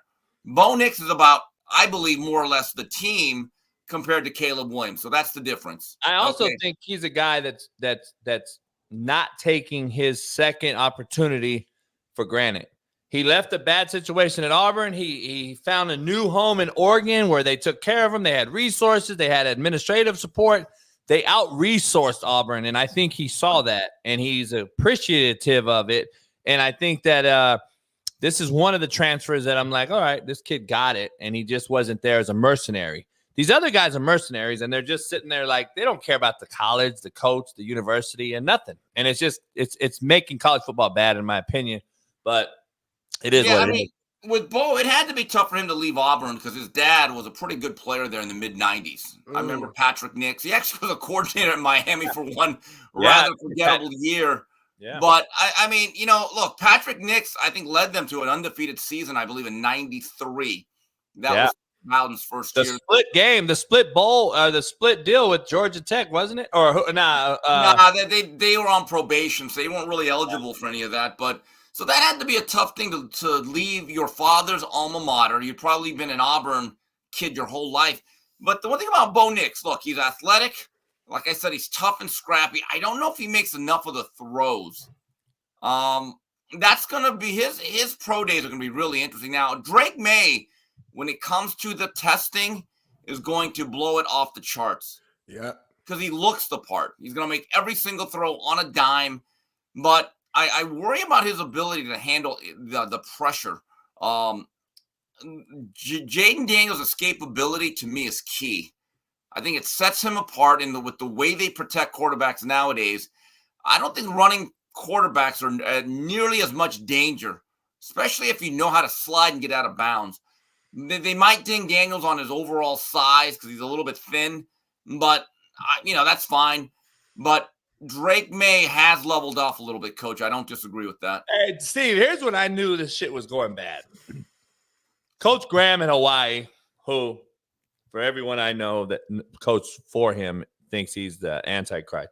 But anyway, Coach Graham was coached at Pittsburgh, Tulsa, Hawaii, got fired at Hawaii, Arizona State. Todd Graham's his name.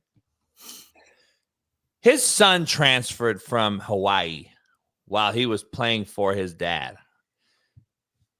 The mullet in Oklahoma State's son, who plays quarterback, just transferred out of Oklahoma State. The head coach's son. This is happening more and more and more. This is becoming a spiral that's going out of control that just, to me, is like, hold the hell up.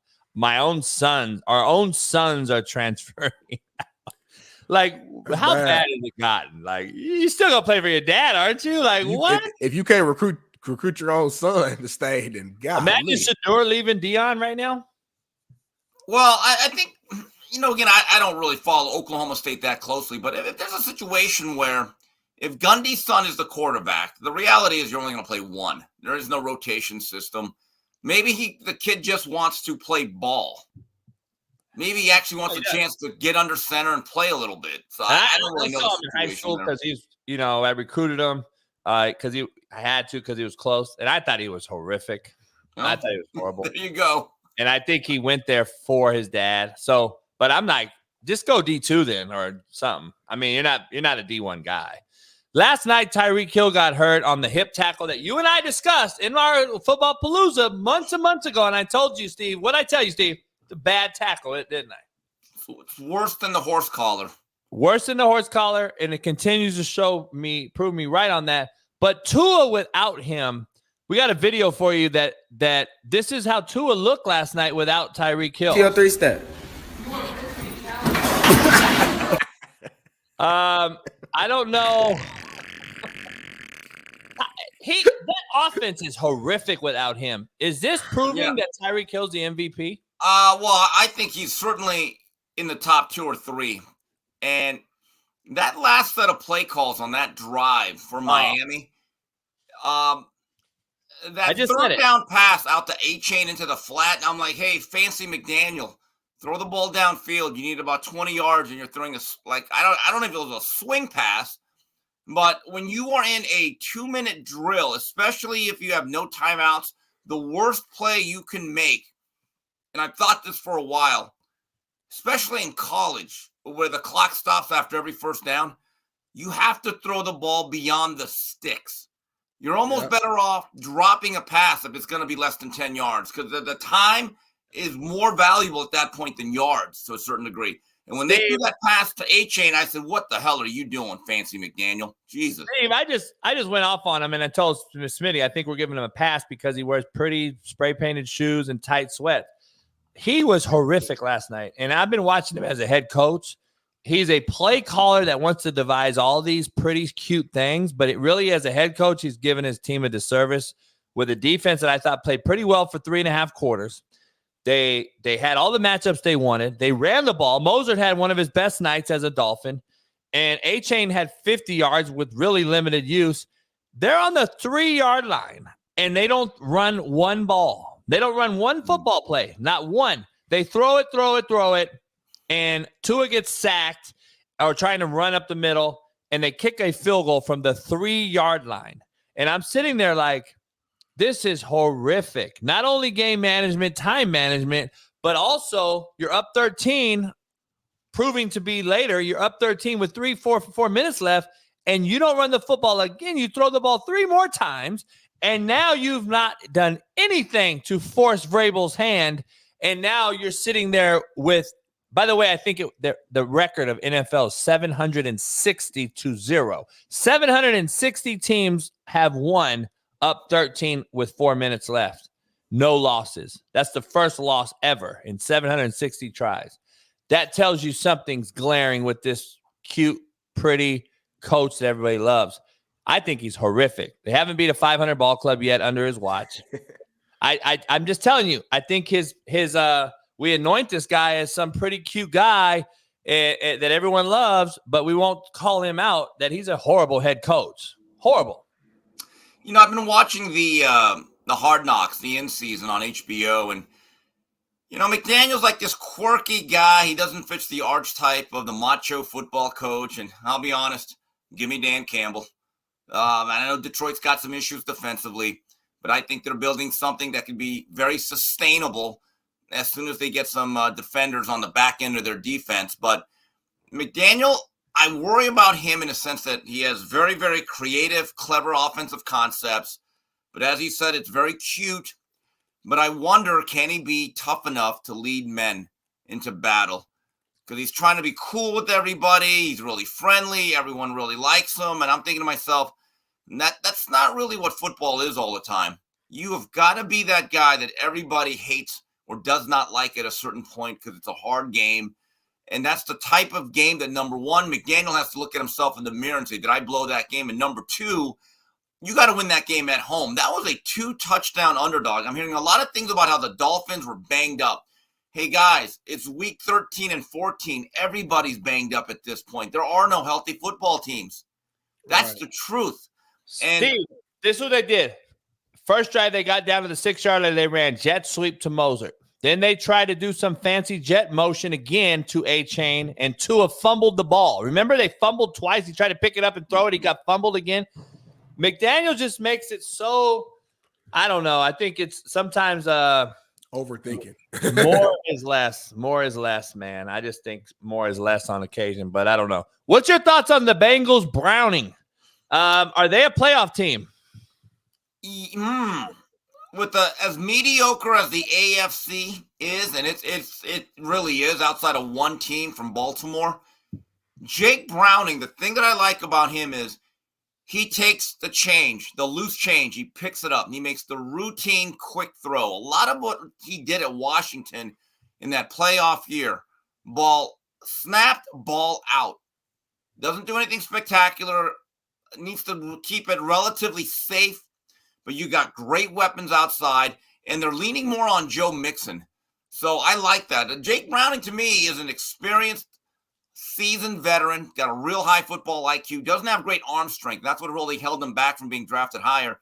But can they squeeze out a wild card or a 3rd, 4th seed maybe in that conference? Yes. Yes. What's your take on Danny DeVito's son, Tommy? Tommy had an impressive last drive. It's a great story. I think he's playing well enough that he might secure his future as an NFL backup. He's quick. He's pretty athletic. The Giants are so bad at the skill position department outside of Saquon Barkley. They really are. They've got to invest in a couple of wideouts.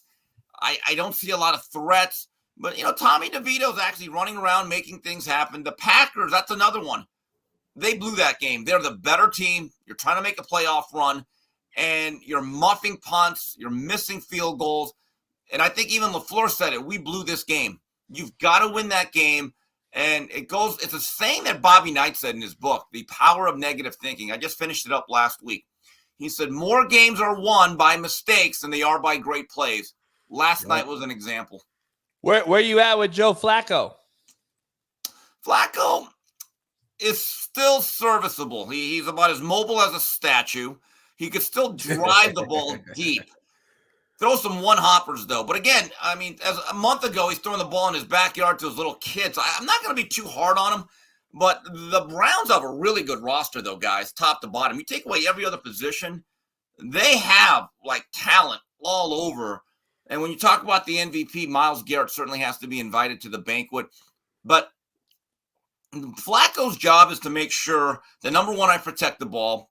Number two, try to get somewhere around 200 yards to 250 a game and try to hit a shot or two.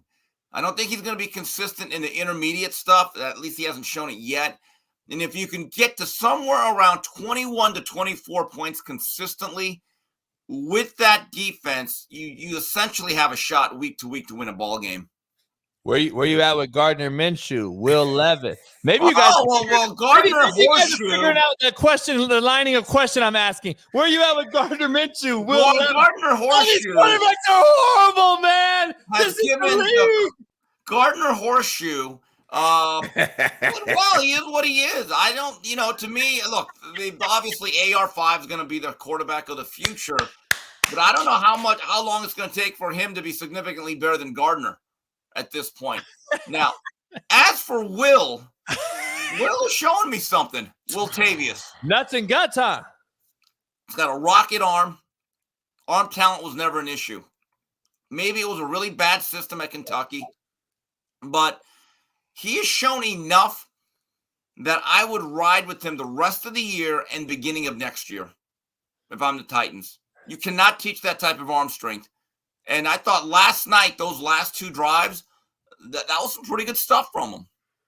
I just asked you for about 8 quarterbacks that no one's ever heard of in a row. And we're sitting here like anointing some of these dudes. This is how bad the football. I watched football last night. The 4 quarterbacks that played last night. I know Levis got 300 yards because I think he hit a couple good, rack yards after the catch. But I'm going to be honest. It was the worst 4 quarterback performances I've seen in 20 years. You say this every fucking week, JB. You do know that, right? 100 yards, and motherfuckers are acting like he's the gobble-goo. He's the best thing ever. I'm like, this dude's for 100 yards. Like, calm down. Tua looked horrific. He missed everything underneath. He almost had a guy killed. He almost should have threw about 3 more picks. He couldn't hit A-chain over the middle right in front of his face. Like, it's bad, man. I'm be honest. It's really bad. But I know one quarterback, though.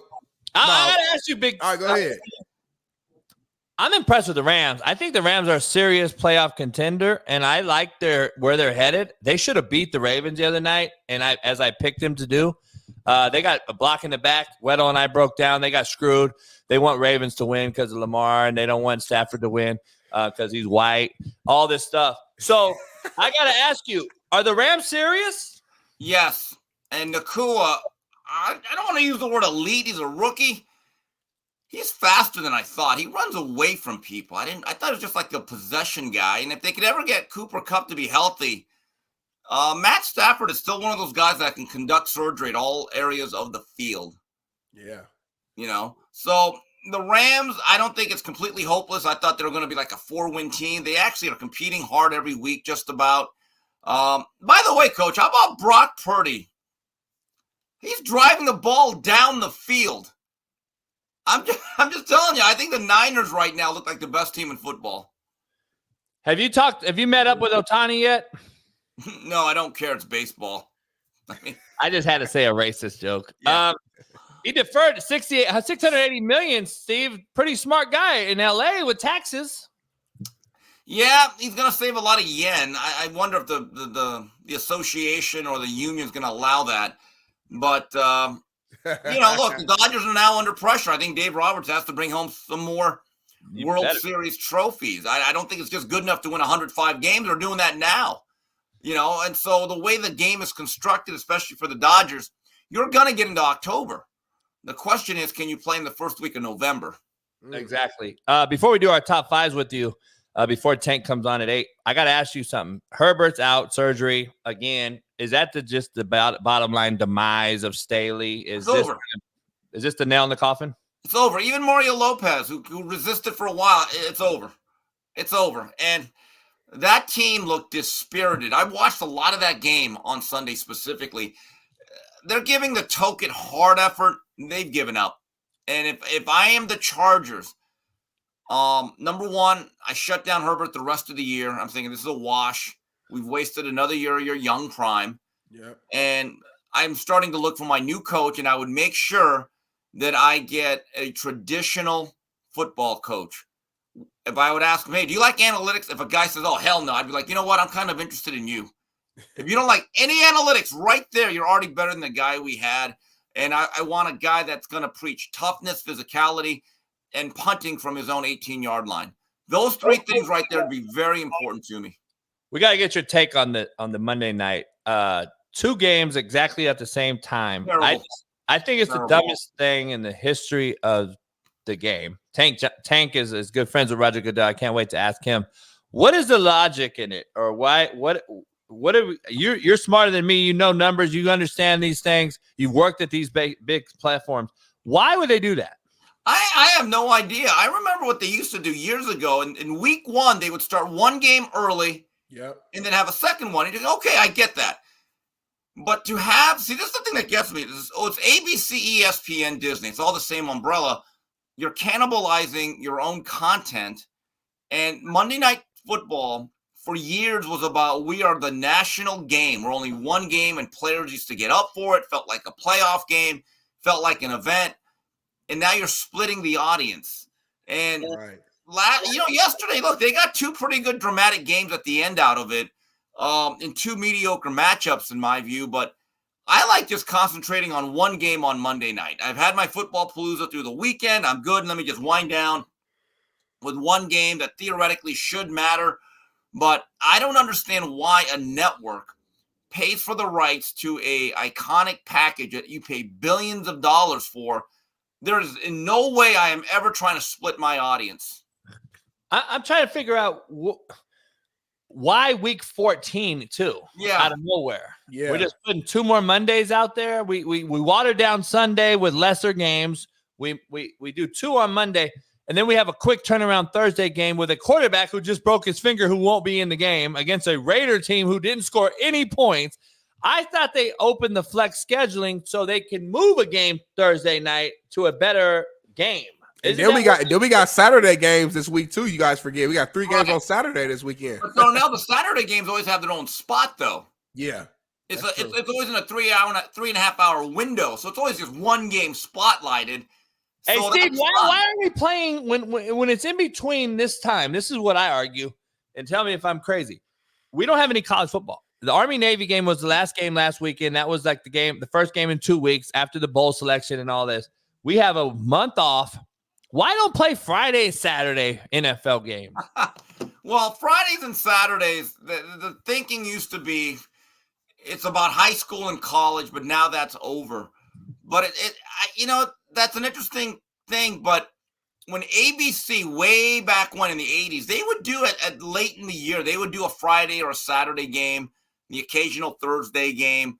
But what the NFL is doing, they think they're giving us more content. I guess they are. Instead of jamming all the games on a Sunday afternoon and then a Monday, look what they've done the last 15, 20 years. You get a Thursday night schedule that's regular instead of just the first couple of weeks, which it used to be.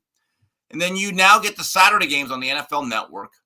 And now you get split Monday night games. So I guess that's their way of saying, hey, look, to the television networks, we're going to give you more opportunities to show games. But here's the problem. Unless it's a quality game with two teams in the playoff race, a lot of the games now, I'll just go to NFL Network and watch the highlights. Like the Thursday night Amazon Prime games, I really never watch live. If it's a good game, I'll just watch it on NFL Network later because they replay it about a half hour after the last bell or whistle.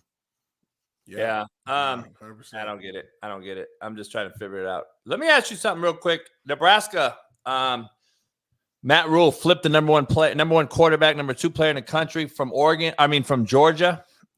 He's now headed to Nebraska. No talk. Deion still gets all the talk. Why aren't these other coaches getting any homage paid when they're doing? Because I think he's building a culture there. I think he's actually recruiting high school kids. and he's actually doing it a way that's going to be conducive for the long haul. The other way is a mercenary way that we're just going to go grab fat wobble bodies out of the portal. The old line that Dion signed, besides the high school kid, are fucking atrocious. They're big old fat wobble bodies. I'm just trying to figure out. Not all of them. The Houston guy. Come on, we talked about him yesterday. He's shitty. I watched him. Go ahead, Steve. Why is Rule? Matt Rule's going to win. Matt Rule is a quality coach. That guy has Temple rolling. The only question is with Dominic, with Raiola or Dylan Wright. Well, he's a mercenary too, though. This is like his 4th or 5th commitment. I know he's got family ties there. I remember his uncle, I believe, was a really good lineman on those national championship teams in the 90s. I hope he actually sticks it out. But Matt Rule, when they got him, I said, Nebraska has a shot here. They're going to be pretty good over time. I thought they got better last year. Jeff Sims was a real disappointment. So Raiola probably has a shot to play relatively early. But why isn't anyone else talking about, number one, it's high school recruiting. I don't think most of the national media members knows or cares about it. And Dion still brings in numbers. People still care about it. But I did find it interesting that young kid, Jordan Seaton, talked about, well, I want a coach that I look like, that I can play for. In other words, he's black. And I'm thinking to myself, right, so is James Franklin at Penn State. So is the guy in Maryland. There are other black coaches. I'm just wondering, is it about the NIL and all the other stuff that comes? We have to be more honest about this stuff. But again, Dion is still a very, very popular and polarizing figure. And this is going to be interesting. What I actually have not given up completely on Dion. Remember, they're going into the Big 12. That is not going to be as tough a conference as they were in this year. Right. Yeah, I agree. I agree. It's going to be interesting. As you leave, though, are the Chiefs done? Are the Chiefs done? They're going to have to play their first road playoff game, Steve, ever, under Patrick Mahomes. Here's one thing that I noticed about the Chiefs, and I don't think Mahomes has thrown for 300 yards in about 2 months. Every game or every box score that I look at, Mahomes has about 35 to 40 plus passes and well under 300 yards. So now you are dinking and dunking. That has become a really methodical offense if you really look at them. And I don't think that this problem can be solved to the offseason, either through the draft or free agency. And look, me and Whitlock pointed it out. Yes, they won a Super Bowl last year, but they have to get somebody that is a true number one outside threat that could take the top off the defense. Because look at it. When you're throwing the ball over 35 times and you're not getting 300 yards, that is not the efficiency you need in the pass game. It really isn't. It's actually a very bad pass offense. Oh, Tank Johnson in the house. What's up, fellas? Good morning. What up? Good morning. Good morning. Tank Johnson's in the crib. Tank Soldiers got a new segment today. We're going to break some film down, Steve. Steve, top 5 quarterbacks right now in the NFL. Right now. I mean, today. Oh, son. You got all these slapdicks. Who's your top 5 quarterbacks in the NFL right now? If you had to go into battle to win a playoff game, who would you take top 5? You know, at the top of my head, not really. I would say Dakota. NV Prescott this year, fellas. Dakota's playing well. He's hitting all the routine throws, and CeeDee Lamb has become a legitimate number one. I think Lamar Jackson has to be given that credit. I do. Look, and he comes through in big games, not big games, but in clutch situations. They're never out of a game. Brock Purdy. Yeah, I said it. And Brock Purdy is driving the ball downfield. Now, I don't think he's my MVP because he's got Christian McCaffrey, and I think their most valuable player is a Swiss Army knife, Debo. He's snatching chains. He's the most unique offensive player in football. No one else can do what he does on a consistent basis. Right. 4 and 5, Matt Stafford is showing he's still got some juice left in that right gun of his. Who would be my 5th guy? That's tough, ain't it? Josh Allen outperformed. Josh is still very talented. I don't think Tua's in my top 5 as of this moment. You know what? I was going to say C.J. Stroud, but things are now falling apart, and he does not have Tank Dell. I'm very high on C.J. Stroud, but Trevor Lawrence? No, Trevor's gone backwards.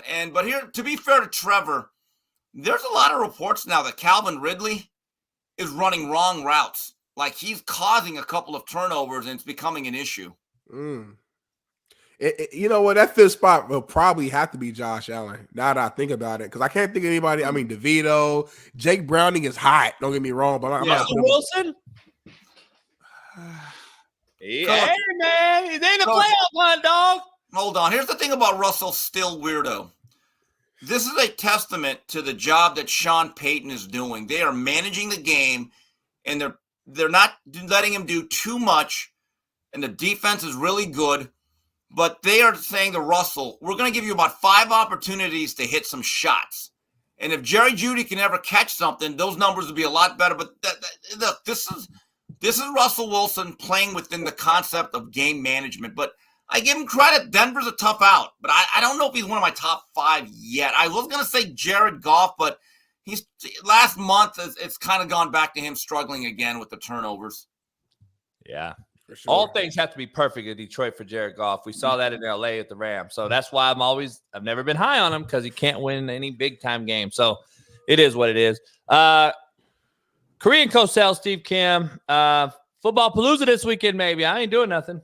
Let me see. I have to go to a Christmas party. You gotta go to a Christmas party. Is it the girl? You got a new girlfriend, Steve? You got a wife? You married now? What's going on? The irony of ironies. I'm gonna start calling you Alanis Morissette. You're talking about not coming over for Football Palooza. Exactly. The pot calling the kettle black. Really, really, Darnell?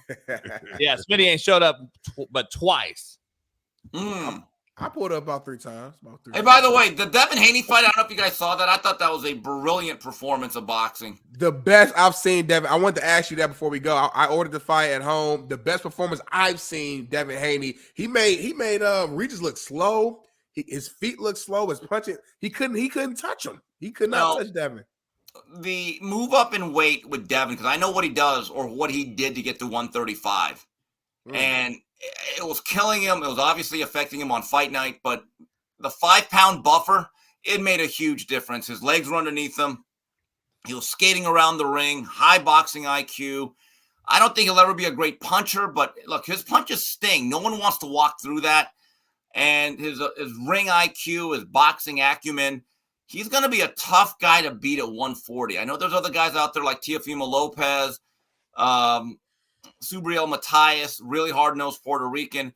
Tank Davis, I don't think we'll ever face him. It's just a very bad style for him. But Devin Haney drew over 16,000 people in San Francisco. He's now a draw. I don't want to hear these other fighters like Ryan Garcia say, well, you don't bring anything to the table. That's simply not true. So thumbs up to Devin Haney. I think he went to a new level. Certainly one of the very best pure boxers in the sport. What do you think about him moving up to 147? Because him and his dad kind of hinted at that after the fight. I'm like, hold on now. Well, slow your road. Now we're talking about Terrence Crawford territory. I don't know if we're going to go that route. Look, he just got to 140. So, him and Dollar Bill Haney, his father, who I know, they say a lot. Look, you've just won a belt. You just got to 140. I don't know what the rush is. And look, they know Crawford's not going to be up there long. And in terms of risk versus reward, do you really want to fight Jaron Boots Ennis, who's another extraordinarily gifted young man out of Philadelphia? I think he's the future at welterweight, post Crawford. Okay? So, look, in my view, you have some good names out there at 140. Make those fights. Make those fights because there's guys out there. Yes, sir, man. Steve, always dropping gems. Appreciate you. We'll see you Thursday. Follow Steve on all his platforms. It was on the ticker below, so follow him on everything. Appreciate you, Steve. Thanks a lot, guys. See you later, Tank. See you, brother. Good to see you. Big Tank. Now we got the lineman in the room now, man. Now it's getting real, man. Big Tank. He about 6'3", 6'4", 295 pounds solid. I'm a smaller. I'm 5'11" in the fourth. I'm a Mac tackle. 5'11" in the fourth.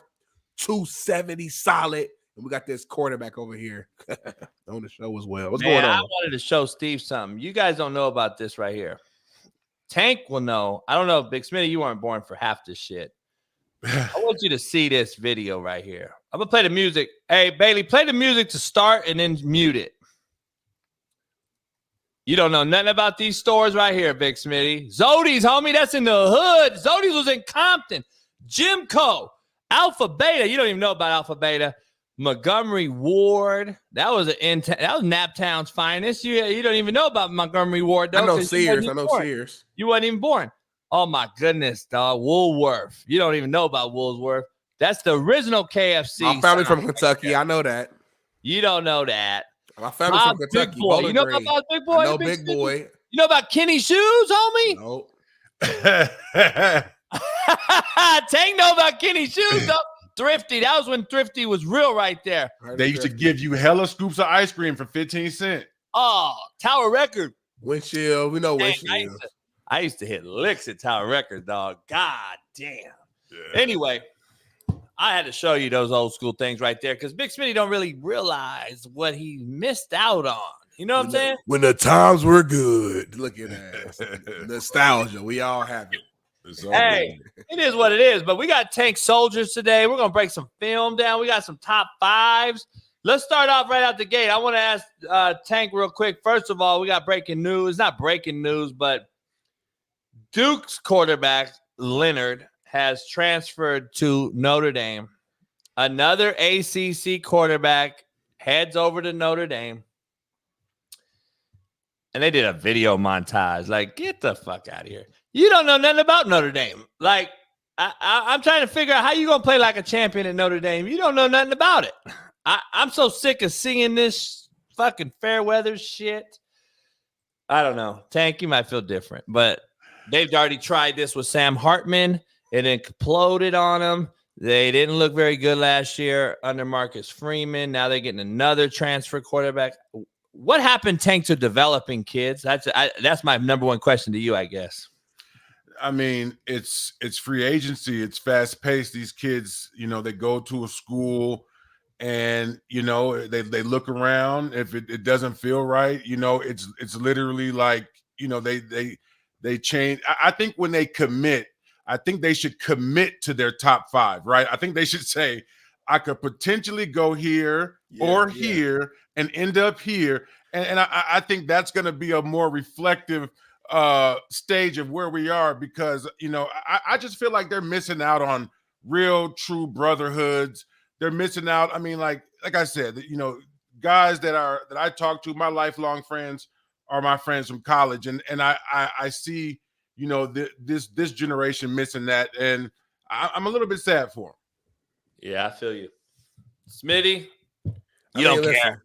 Everybody transfers. Everybody should transfer. Nah, I mean, it's there needs to be some type of system. But at the end of the day, if I'm like, who are we going to be mad at? I'm going to be mad at the kid for wanting to better his situation. Duke's not going to win anything. Notre Dame at least has the opportunity to actually, especially next year with the 12-team playoff situation, Notre Dame could likely be in that and have a chance to fight for a natty. So, like, who knows this kid's story? Maybe he wanted to go to Notre Dame from the get-go, but he didn't show enough on the tape out of high school, and now he's done that in college, and he wants to have a chance to play. And if I'm Notre Dame, I want the best players to play. It's always been that way. I want the best players on my team, no matter how it needs to happen. They've been paying players. It used to be underneath the table. Now where they can do it right in your face and on social media, they can let you know how much the bidding war is. So at the end of the day, man, you want to win. These teams want to win, and I can't be mad at Notre Dame for trying to just remember have a solid quarterback. Is what it is. Leonard was healthy. Duke was beating the shit out of Notre Dame this season. He got hurt that game, and Notre Dame beat him late in the game on a 4th and 16, or Duke would have beaten Notre Dame, by the way. So those two teams, I think, had the same amount of wins. They're right there. It's not like they're just, I mean, but on the real, man, I think, as much as we talk about the kids want to transfer, I think the coaches set the tempo, right? If the coaches are able to just quickly go to greener pastures, and not only that, they get paid, they get these huge buyouts. I think that's more to do with that the players are able to move around now. Bingo. You can't say, you really can't say nothing to the players when you got the coaches doing it sometimes even more egregiously. So I think that's just what it is. I think you're hitting the nail right on the head. I've had this argument with JB for months, and JB's gonna jump. He's gonna jump in next. I'm gonna tell you what he's about to say. You can't compare a 17, 18-year-old a boy who ain't been through nothing, ain't never had no obstacles in life, ain't been through shit. You can compare him to a 20-year guy who's been through the ringer, who's been a GA, who's been an assistant, who's been a position coach, and now he's a head coach, and he has a family to take care of kids. He's earned the right to leave his current situation and go to another situation. Those kids ain't earned shit. That's what Jamie's about to say. Well, you know that. That's bullshit because, you know, if it was all equal and there was, you know, these coaches were leaving without these huge buyouts, then they would have a leg to stand on. But they don't have a leg to stand on when you got Jimbo Fisher getting money to sit at the crib. And so they perpetuated this system because it was so unfair. It was such an imbalance where this guy can go and get more money and this kid's forced to stay. I'm not saying that I like it at all, but what I am saying is that it makes sense that they're letting the players do it because the coach has been doing it since day one. Yeah, I disagree. Here's the reason, though. And I'm going to try to be calm as possible and say it because I respect the fact that both you guys stand on this deal. But we used to have hierarchy when Tank and I played. There was a hierarchy. So did you, Smitty. And the hierarchy was we had a pecking order of things that we had to follow. And if you don't notice, the world, the country is falling apart as well because of lack of hierarchy by leaders, lack thereof. But I'm trying to ask the question that, so coaches that have been doing this thing for a long time, who've came up the work, the GAs of the world, the analytical guys of the world, getting coaches coffee of the world, who's worked their way up to become a head coach. That means the same as the guy who started changing lug nuts at JCPenney and became the lead mechanic for the state of California's Caltrans, like my dad did. We just throw that out. And now, hey, 17-year-old, come here. Here's the Lamborghini keys. You have deserved to be the greatest thing of all time. But yet you wonder why we have DUIs, car crashes, motherfuckers killing motherfuckers. They don't even know how to drive the car. But we've given them the keys already? Please tell me, am I so wrong that we need to teach some sort of, hey, dog, there's a levels that you have to climb to become this guy that's deserving? You haven't deserved shit yet. But what JB, is this 17-year-old deserved? What does that got to do with coaches getting a huge bag, whether they leave a team high and dry or not? Like that has, like, the hierarchy, I get it. Like, kids nowadays, they don't really respect authority, but again, the disparity between a coach and a player has become so big now because they're getting this money that the players are making. The players are the money is being made on the backs of the players. And again, I'm not arguing for or saying that it's correct, but what I'm saying is the coaches got to look at themselves to figure out how we got here, because it wasn't just the players one day revolting. It's been creeping up to a point where it was just so laughable they had to say, man, let them boys go and do what they're gonna do. Listen, I'm all for paying guys. Ed O'Bannon, my lifelong friend, was the reason the NCAA got what they got. He started it all deal. I'm all for paying them. I've been saying, though, we're paying them the wrong way, which is creating I agree with that. What we're seeing right now. And now we're giving guys millions of dollars at 18 years old who haven't even gone through a financial literacy course. And we're saying, hey, dog, you're making more money than your dad and mom ever have. And now guess what? You also can do whatever you want and transfer. You can also do whatever you want. But yet this kid has never put a kid through college, paid a mortgage or a light bill, and we're putting him on the same level as a 40-year-old veteran professional who, in my opinion, deserves to better his family's income. He should be able to leave. He's put 40 years in the business. This kid has done nothing. And you wonder why they're falling flat on their face when they leave right now, because we've taught them nothing. What are we teaching them, Tank, is my question to you. What are we teaching them in the world of, here, dog, here's $3 million. I know you haven't learned shit. You can't change the brakes on a car yet, but guess what? Here you go.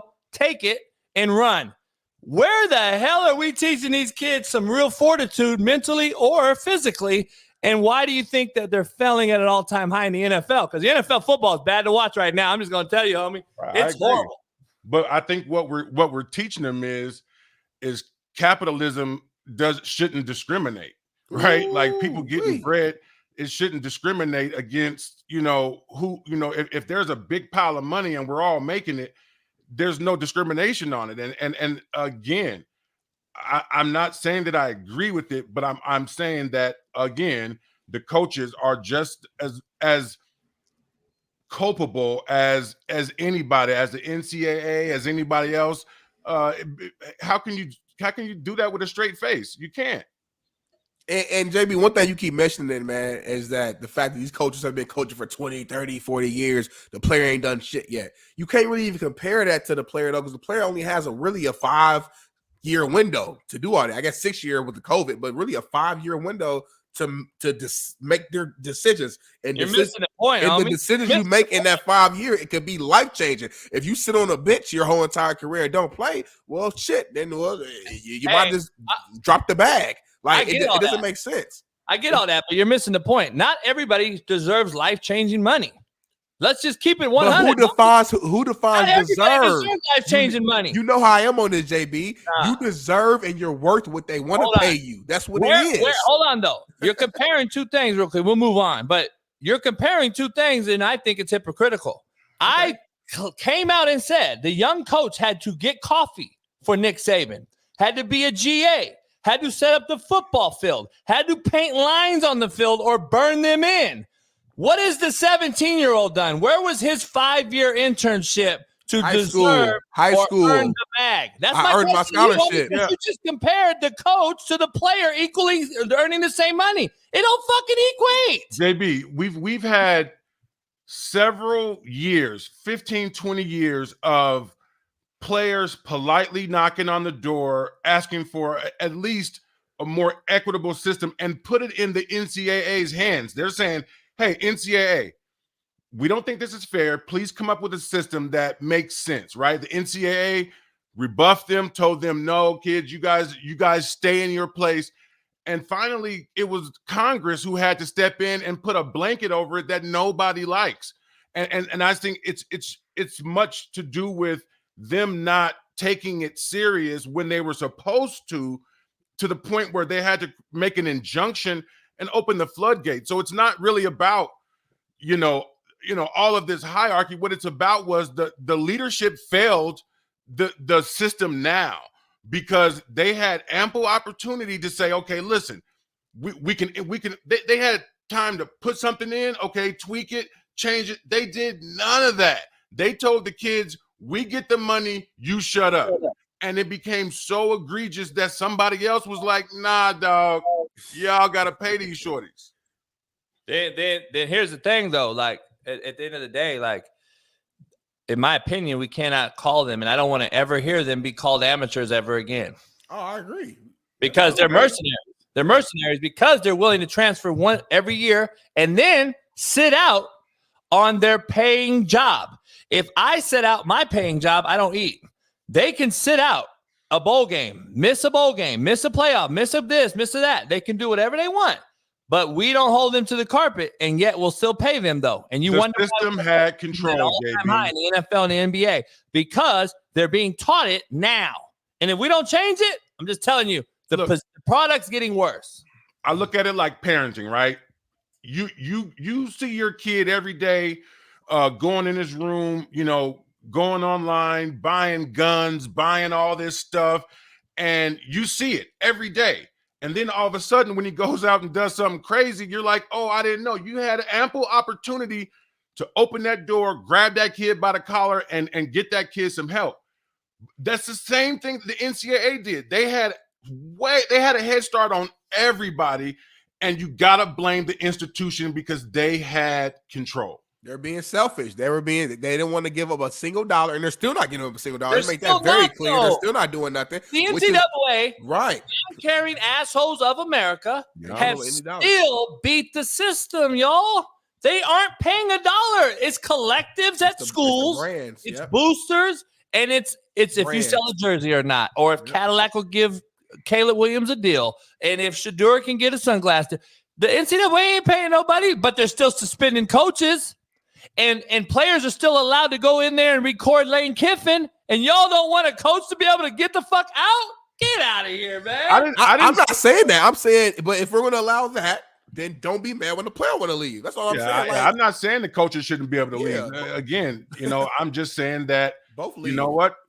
I'm not asking for fair and equitable and balance. What I'm saying is you have to do it to where it makes sense, man. You just can't keep 5 for me, 1 for you. Can't do that. No, I hear you. Right. Let me ask you this, Tank, though. What is happening 5 years from now? Like, let's be honest. Where do you see this? Because if you think coaching is bad now and this thing is bad now, I can't even imagine in 5 years, dog. It's going to be unrecognizable.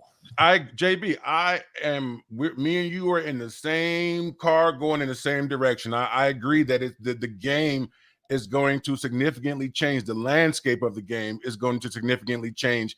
And, as a football purist, I'm kind of just holding on to kind of what the game used to look like in some capacity, but at the same time, man, we're in a new world and I don't agree with it, but I'm not going to blame a bunch of 17-year-olds. Do I think they should be having Lambos and millions of dollars just given to them? No, because I think it's not safe. I think we're putting them in harm's way. But at the same time, like, we're here now. Well, what are we going to do? We need to come up with a system that speaks to creating resources for these players right now in the current form. The NCAA, their entire mission should be rallying behind this system and getting these guys the resources to make better life decisions. And that's a long shot. Yeah, I just think we're so worried about people's feelings nowadays in this PC culture and society that we currently live in that I think we think everything's supposed to be fair, equal, and if it's not, you're the victim. You can play the victim role. You could get paid. You could go after your husband, divorce that motherfucker, claim victim, get millions. I'm seeing it every day, dog. It's fucking crazy right now, and I think that has something to do with it. Yeah, that's why I'm trying to move up into the mountains, grow my dreadlocks out, and get the hell out the way. Hey, we got a new segment: tanks, soldiers.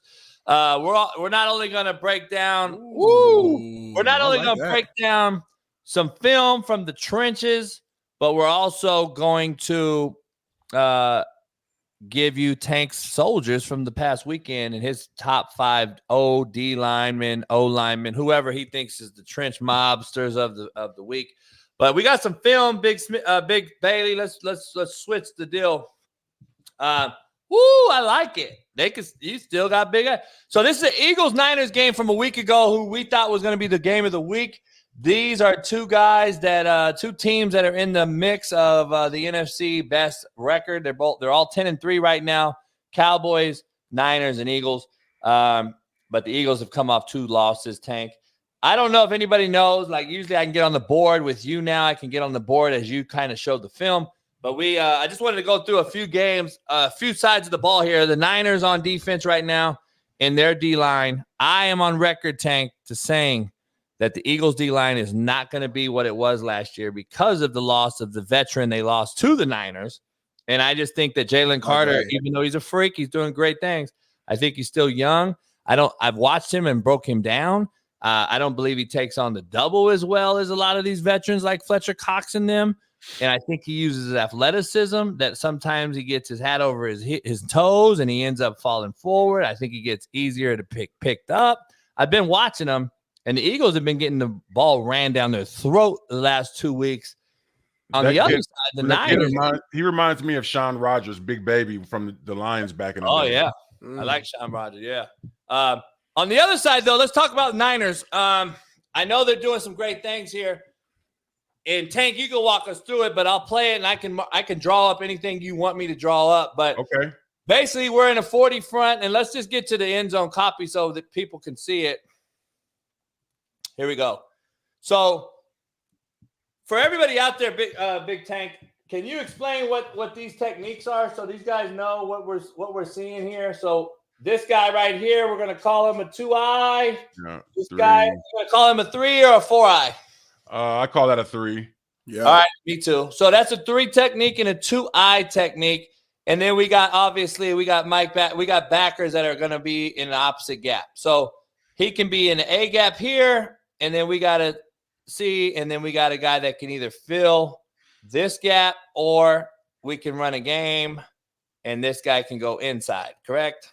Yeah, and also this is what you would call a go front. This 2-eye technique would be mostly playing the center if they were predicting a run play. So you can, I haven't seen the play, but I know that if you're in this is kind of that a go guy right front. there. That guy right there, if, in a normal situation, that would be like an over front.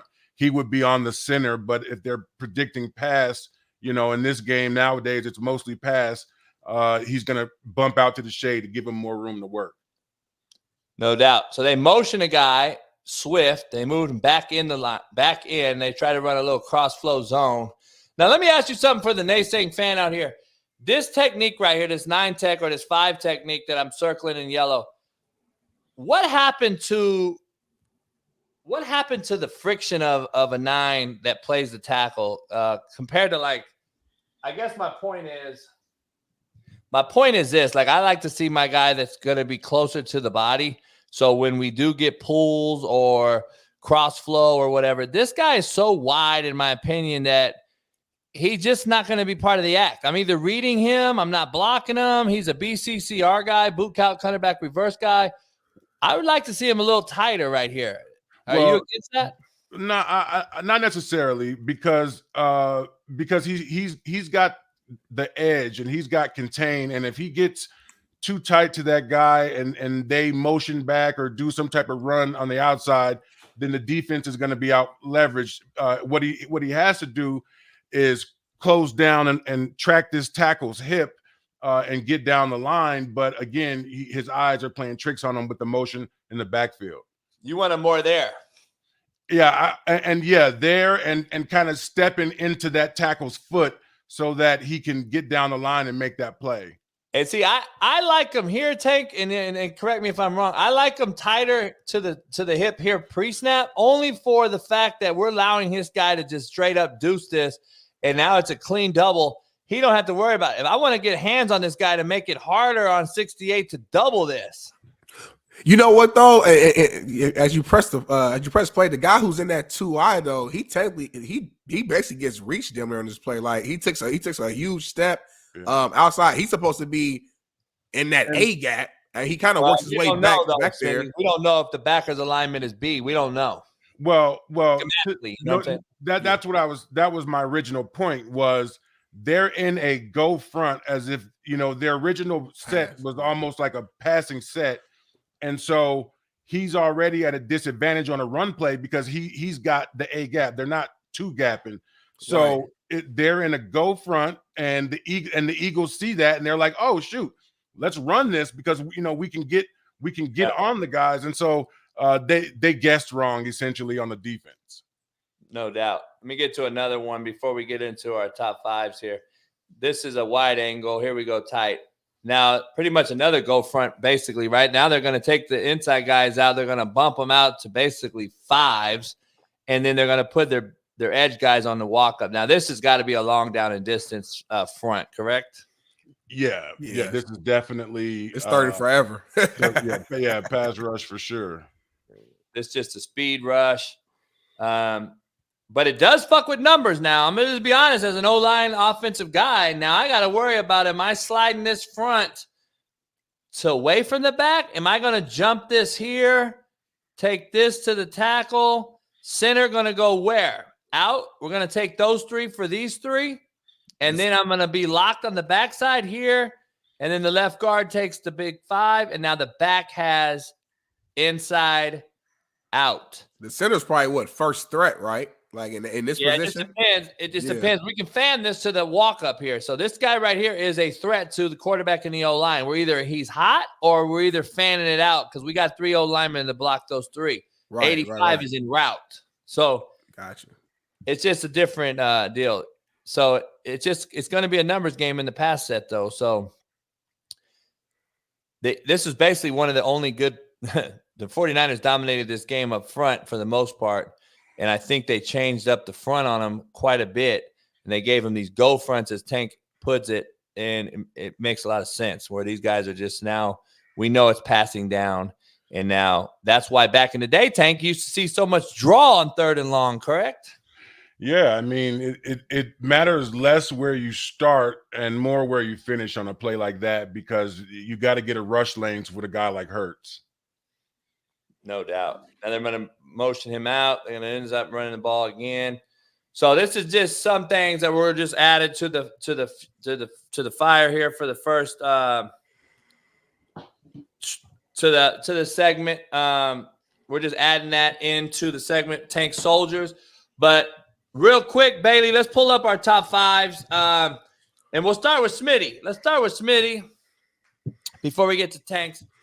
Top 5 NFL performances of the weekend, including last night's game. He's got Dakota Prescott at number 1. Debo at 2, Christian McCaffrey, Lamar Jackson, and Jake Browning. Interesting. All right, a lot of QBs. Tank, a lot of QBs. Tank, you agree to that or disagree to that? Performers, man, those were the guys that they were standouts this week, man. They played a hell of a game, and they were difference makers. So I agree. Yeah, man. I just think right now, like Dak Prescott specifically, just over the years, for whatever reason, and I think some of it's he's causing himself, or the Cowboys has caused it themselves, but he doesn't get a lot of praise. You know, a lot of people are just, but what is he going to do in the playoffs? What is he going to do when it matters the most? Listen, we'll get to the playoffs once we get there. Only thing we can talk about is what's going on right now. And right now, Dak Prescott's looking like the best quarterback in the NFL, and he deserves his flowers. Like you said, this is the realest show on Planet ERF. So if he's playing bad, we're going to talk about it. If he's playing great, we're going to talk about it. Right now, it's the latter. He's playing great. He looks confident running that offense. And we got to shout out head coach Mike McCarthy as well, man. He took over the offense this year. Kellen Moore went to the Chargers. You see how horrible that Chargers team looks, and that offense has looked the entire season, even with Justin Herbert at quarterback. And you see how the Cowboys offense has flourished and risen since Coach Mike McCarthy has taken over. So I think we got to give both those guys their flowers. The Cowboys look like the real deal. So I had to put them at the top. Debo and C-Mac, man, they were so close. Like, they're neck and neck. They both had dinner the same amount of yards. It's kind of just a matter of, like, what's your preference? You know what I'm saying? They're very similar players in the fact that Christian McCaffrey's a running back who can also catch passes out the backfield and kind of do it all. Debo's a wide receiver who can also be a running back, as well. So it's kind of like it's kind of tit for tat right there.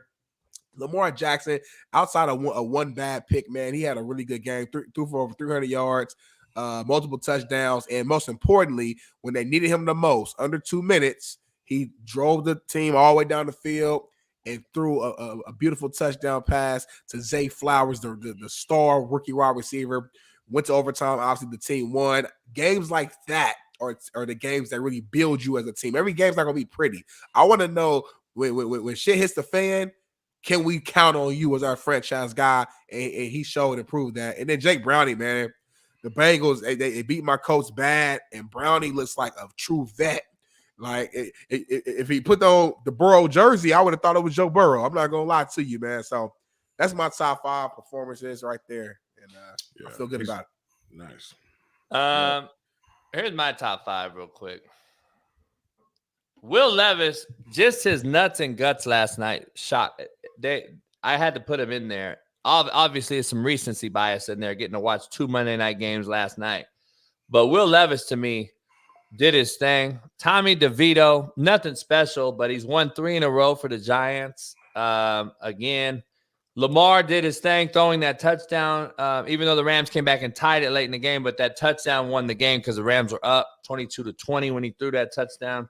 Saquon looked like Saquon last night. He had 2 touchdowns. He kind of led them. And Zach Wilson, the Mormon MILF hunter. I thought he put up 30 points. That's a good one. He looked like he had no stress. Aaron Rodgers came out, I think, kind of cleared him by saying, we're behind you, whatever. He balled. He looked like a number 1 pick. That's my top 5 performers over the weekend. Purdy would be in the mix as well. I know Purdy was left out there. Hey, shout out to Zach Wilson. That's a real good one, JB, that I kind of forgot about, on my list. I wouldn't change my list, but I probably would put him like at that 6th man off the bench, so to speak. He showed him and showed out. Yeah. Will Levis be giving me what's that guy Taysom Hill from the Saints? Yeah, I get it too. He gives me his vibes, man. He's a fiery kid, and you know what? Sometimes when I don't know, as a backup quarterback, he was dropping his head a couple times on some of them scrambles. I was like, dog, you gonna get the third string put in there real quick. He dropped his head on Jalen last night. I'm like, dog, you're about to get put out. Concussed. All right. Top 5 NFL performances team-wise, Tank. My bad. I got the Cowboys for just kind of quieting the narrative and quieting the mechanism, so to speak. They played Eagles tight a couple weeks ago, and then they just put it on their ass the other day. I thought they had a killer instinct that they haven't showed me in years under Dak Prescott. Beat them by 20.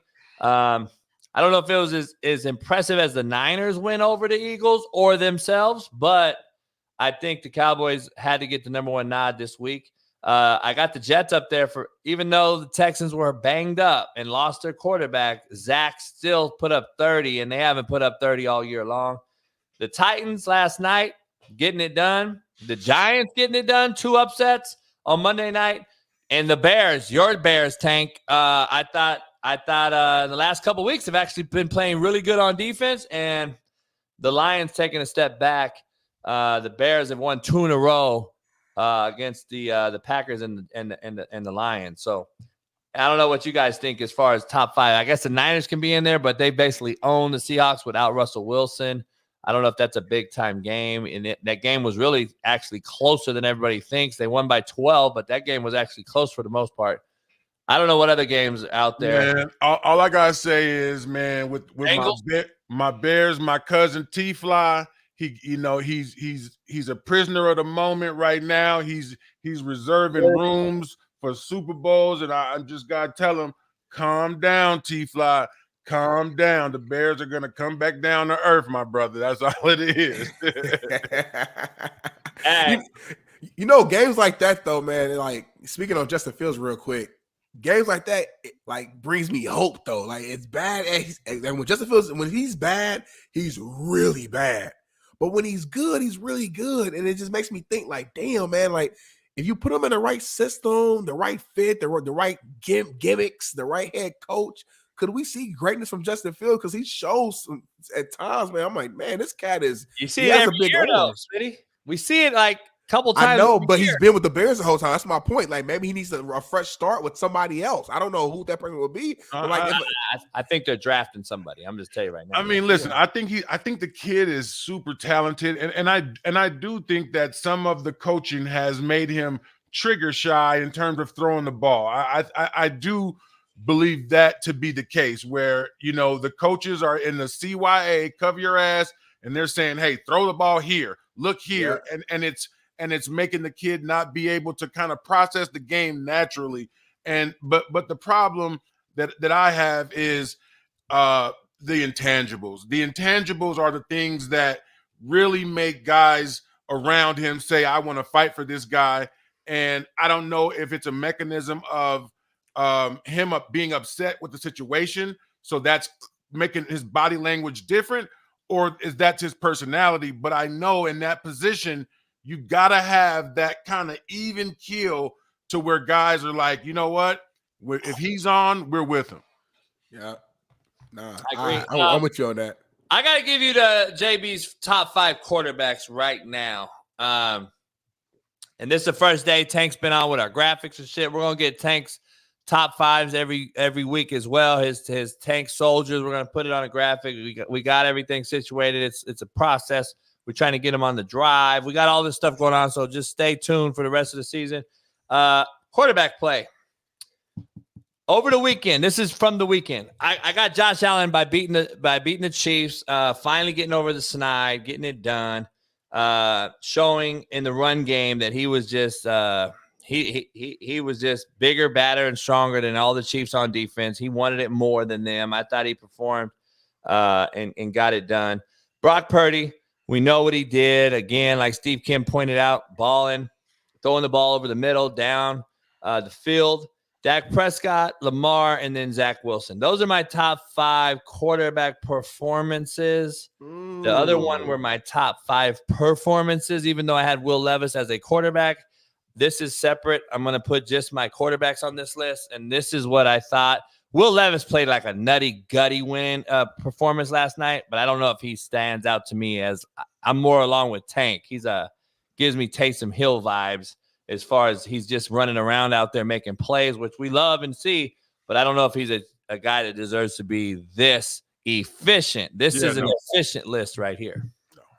Yeah, and I feel you on this. I definitely would change the order around, though. Just looking at numbers, looking at how the games went, I think Dak got to be at the top. Like, Josh Allen didn't play better than him. And then they both had big games. Bills versus Chiefs is a huge game. And then obviously Eagles, Cowboys, huge game. Those were the biggest games of the weekend. And those guys won. So I'm not mad. Josh Allen deserves to be on the list. Here's why, and not to cut you off. Here's why I don't agree.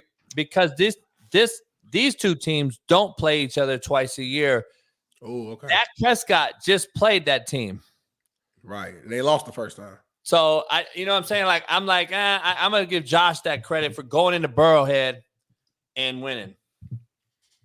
Yeah. Okay. I'm not mad about that. And Brock Purdy, look, he's balling now. It's just something about, it's hard to give Brock all the credit because it's not his fault. He's doing exactly what he's supposed to do at that position. It's just that when you got a guy like Debo who you could throw it to him 5 yards, he could take it for 60, and it inflates your stats. Like, I have to pay attention to that. Like, I can't just look at the numbers and say, "Oh my God, he's balling." I have to pay attention to what's actually going on. And when you got a guy like C-Mac and Debo and all these guys around you, I mean, that plays a role. And I'm not punishing you for having good players around you because we've always seen guys with good players. I mean, Peyton Manning had 2 Hall of Fame receivers and a really good tight end, and Dallas Clark and Edgerrin James or Joseph Adile. Like, we've seen great quarterbacks have great players, but it's how the offense is running. It's how they're getting their yards. Peyton Manning was throwing that thing, 30, 40 yards down the field, dig routes, relax. Things like that. You calling Joseph Adai a great player? Relax. No, I'm saying he had a really good. I know you're biased, but he had a really good couple years. With the coach. Bailey? Where's this? I mean, he a dog, but he's one of the biggest homers. Like, I think he's taking over for Matt. Taking over for. What did I do just now? Y'all missed my whole point because I said Joseph Adai. Yeah, Joseph Adai had a good rookie sophomore year. He ran for over 1,000 yards during a time when that meant something when you did that. That's all. You putting him in Marvin and Reggie's category. I don't think he fits in there. He was a contributor. Time out. I also mentioned Dallas Clark. I'm not putting them. They're not Hall of Famers. I'm saying it's okay to have a team full of weapons, but it just depends how the offense is running, how it's being done. And the 49ers themselves, again, Brock's doing what he's supposed to do, but a lot of what he's doing is screen pass, quick slants, and short routes. And these guys are getting the yak yards and making his stats inflate, is what I'm saying. So that's why I brought the example. I don't mind you having weapons around you, but it's how you're doing it. I know just what Dye and Dallas Clark aren't in the same conversation as fucking Marvin Harrison, Reggie Wayne, Dwight Freeney, Robert Mathis. Should I continue, man? The Super Bowl champions. No. The Super Bowl champions of 2007 in Miami in that cold, rainy day. Devin Hester ran it back on the first play after Prince that. Was our halftime show. Prince was the halftime show. Legendary game. When he sang "Purple Rain," it started raining. That shit was some serious. Made you cry a little bit in the locker room in the back. Purple rain, purple rain. It started raining. I knew the coach was gonna win after that, boy. I knew it was over. Hey, I gotta get your POV, whatever they call that, point of view. What's up with Mahomes? What's up with Mahomes? Locker room. What is going on here with Mahomes? I just said that frustration is growing. You think I'm just off my kilter when I say I think the cat kind of hyped? No, listen. Here's the deal, bro. I was gonna say this. Okay, so especially in like a 2-minute situation when you got big offensive linemen, defensive linemen running around. Sometimes we get in the neutral zone and the ref will say something to the effect of, "Hey, Tank, your head was over the line that time. I could have got it. Back up, right?" And so most of the time, these refs, they'll even say, like, "I don't want to call you for something cheap, Tank, back up. You know, you're all the way in the neutral zone, right? And as players, I know on defense, we try to get as close to the ball as possible, head over, and we make the refs bring us back. On the flip side of that, on the offense, the receivers have a running communication with the referees, and I think it's incumbent on the receiver to at least take a peek, right? But in those 2-minute situations, those fast drive situations, you're breathing hard, you're running hard, and the kid didn't do that. And so Mahomes' point is valid in the sense that most of the time the refs don't want to call that, but if it's as egregious as that, and if it doesn't really make a difference on the play, this guy, if he's over the ball, he's a half step closer to getting into his route. So I think Mahomes has a point in the sense that the refs will usually try not to call that penalty, and to call it in that moment, it hurts. It doesn't make it any less that Mahomes looked like a crybaby and he didn't control his emotions. But I can understand his point. And real quick, guys, because this is something that I want to make sure we highlight on the show. There's a longer footage view of the play as he was running. Kadarius Toney was running up to the sideline, to the line of scrimmage, and he actually did point at the ref. I know we all came on here, myself included, was like, oh, he didn't point, he didn't do anything. I just put a link in here. If we can get that in here, here in the next couple of minutes, Kadarius ran up. It was quick, but he ran up, looked over to the sideline, pointed real quick, and got set. Now, when he pointed, did he get communication back, or did he just do it based upon habit and just kind of like just did it? I don't know, but he did point, look, and then got set. Nevertheless, he still was offsides. So it's kind of one of those things where it's like Tank alluded to, refs will oftentimes kind of give you a warning first before they. Have you seen Andrew Whitworth? Andrew Whitworth's come out and I ain't seen it. And he's basically pointed out some things. Tank basically just said he's like, look, D linemen, we don't want to know if they're offside because we get to take a free shot, right? Right. So like they don't get to check with the refs and their hats, over the ball, neutral zone a lot of times. And I just think that we're so soft, dog. Like here it is right here, Tank. On the outside, look at this. Boom. Yeah.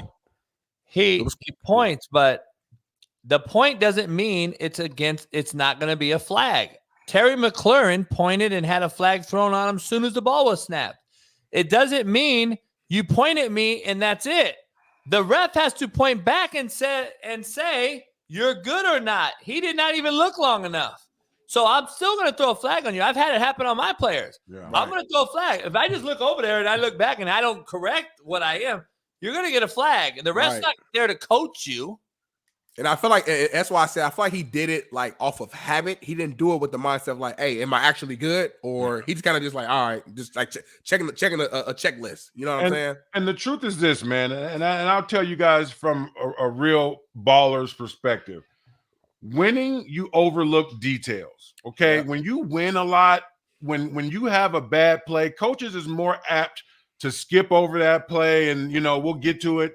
And the Chiefs have had so much winning where they've overlooked the bad things that are happening week in and week out, and it comes and it bites you in the ass.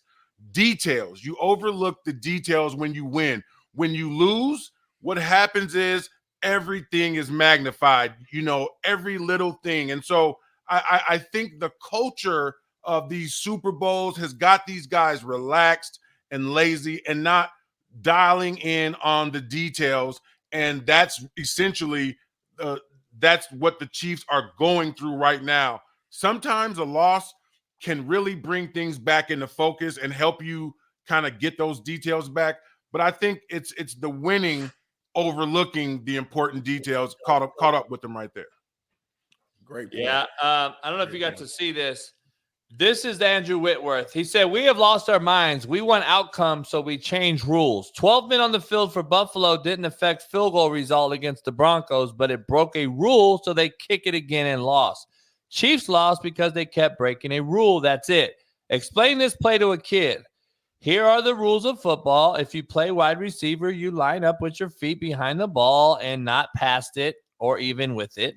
When you get out there, you tell the sideline judge if you are off or on. He will let you know if you need to back up or be off or scoot up, etc. If you line up off sides, just like on defense, if they line up off sides, it's a penalty. Good talk. Let's play ball. He's an offensive guy. He's an offensive guy who I at least respect the fact that he's not taking a side, because I'm a quarterback guy and I love being hit. I hate the pussyfied rules now that you can't hit the quarterback. It got me more pussy, to be honest. I took a shot, threw a touchdown, got my chin split. Tank split my shit, but I threw a touchdown. Like, nowadays, dog, Patrick Mahomes wanting to flag every fucking play, and I'm looking at it like, dog, this shit is pussy, man. Well, I mean, I just only thing that I don't like is the fact that, like, I saw a play in the Browns game where a defensive back was blitzing off the edge, and he was so afraid of hitting the quarterback that he veered out and ran into what's the big stud's name for them? Oh yeah, he ran. He jumped into his knee because he was so afraid of like brushing up against the quarterback. And these are the collateral damages of these like ticky-tack rules where like guys are having to make these like split seconds. I saw another one where the play where Travis Kelce threw the ball for the touchdown. In the days that I played, he would have got his shit back. I mean, and the guy literally ran up to him and avoided him, and it's like this is what's happening. If you stay here, the guy, he has a right shot to hit him right here. He's like, oh no, he's like, right I there, don't want to hit him. He should have got gutted. Yeah, like he would have gotten his 87 took off. But guys are so afraid of these penalties that it's making the defense play hesitant. And I think the competition committee, not that they really care, but I think they got to understand the position that they're constantly putting defensive players in. It's causing guys to miss tackles. It's causing guys to get hurt, all because they want to make the game, quote unquote, safer, but they're actually making the game a little bit more harmful. Stilly the boss. Boy, show me your resume, motherfucker. You motherfuckers always want to talk. All right, real quick. We got to do some hell yeah, hell no's. We also got some white people shit, some black people shit. Let's show the white people shit. Show me my white bread, Bailey. We got some white people shit right here. This shit right here, Tank. Hey, man, I grew up watching wrestling, so when I saw this, I was actually kind of hyped. I ain't seen Goldberg in years. I grew up watching WCW, WWF. That's my era right there. I don't care what era it is. That is white people shit, and I'm fucking him up. That's an honor. He scoop slams me in front of Tank. That's an honor to get body slammed by Goldberg. Now, listen, I'm from the WWF era, Ultimate Warrior, Jake the Snake. I'm from that era. Yeah. I stopped watching it when it came to like what it is now, just because I got older. But I mean, I know that those guys love that sport so much they don't care if those guys slam them on the ground. Yeah, man, that's what it is. Hold on, I didn't even see this, Tank. I got to get this to Bailey real quick. Bailey, I'm texting you Tank Soldiers real quick, and put that in for you. He can make a graphic. He said real quick. I just texted it to Bailey. All right, some hell yeah, hell no, real quick. Oh no, we got some black people shit. We got some BPS.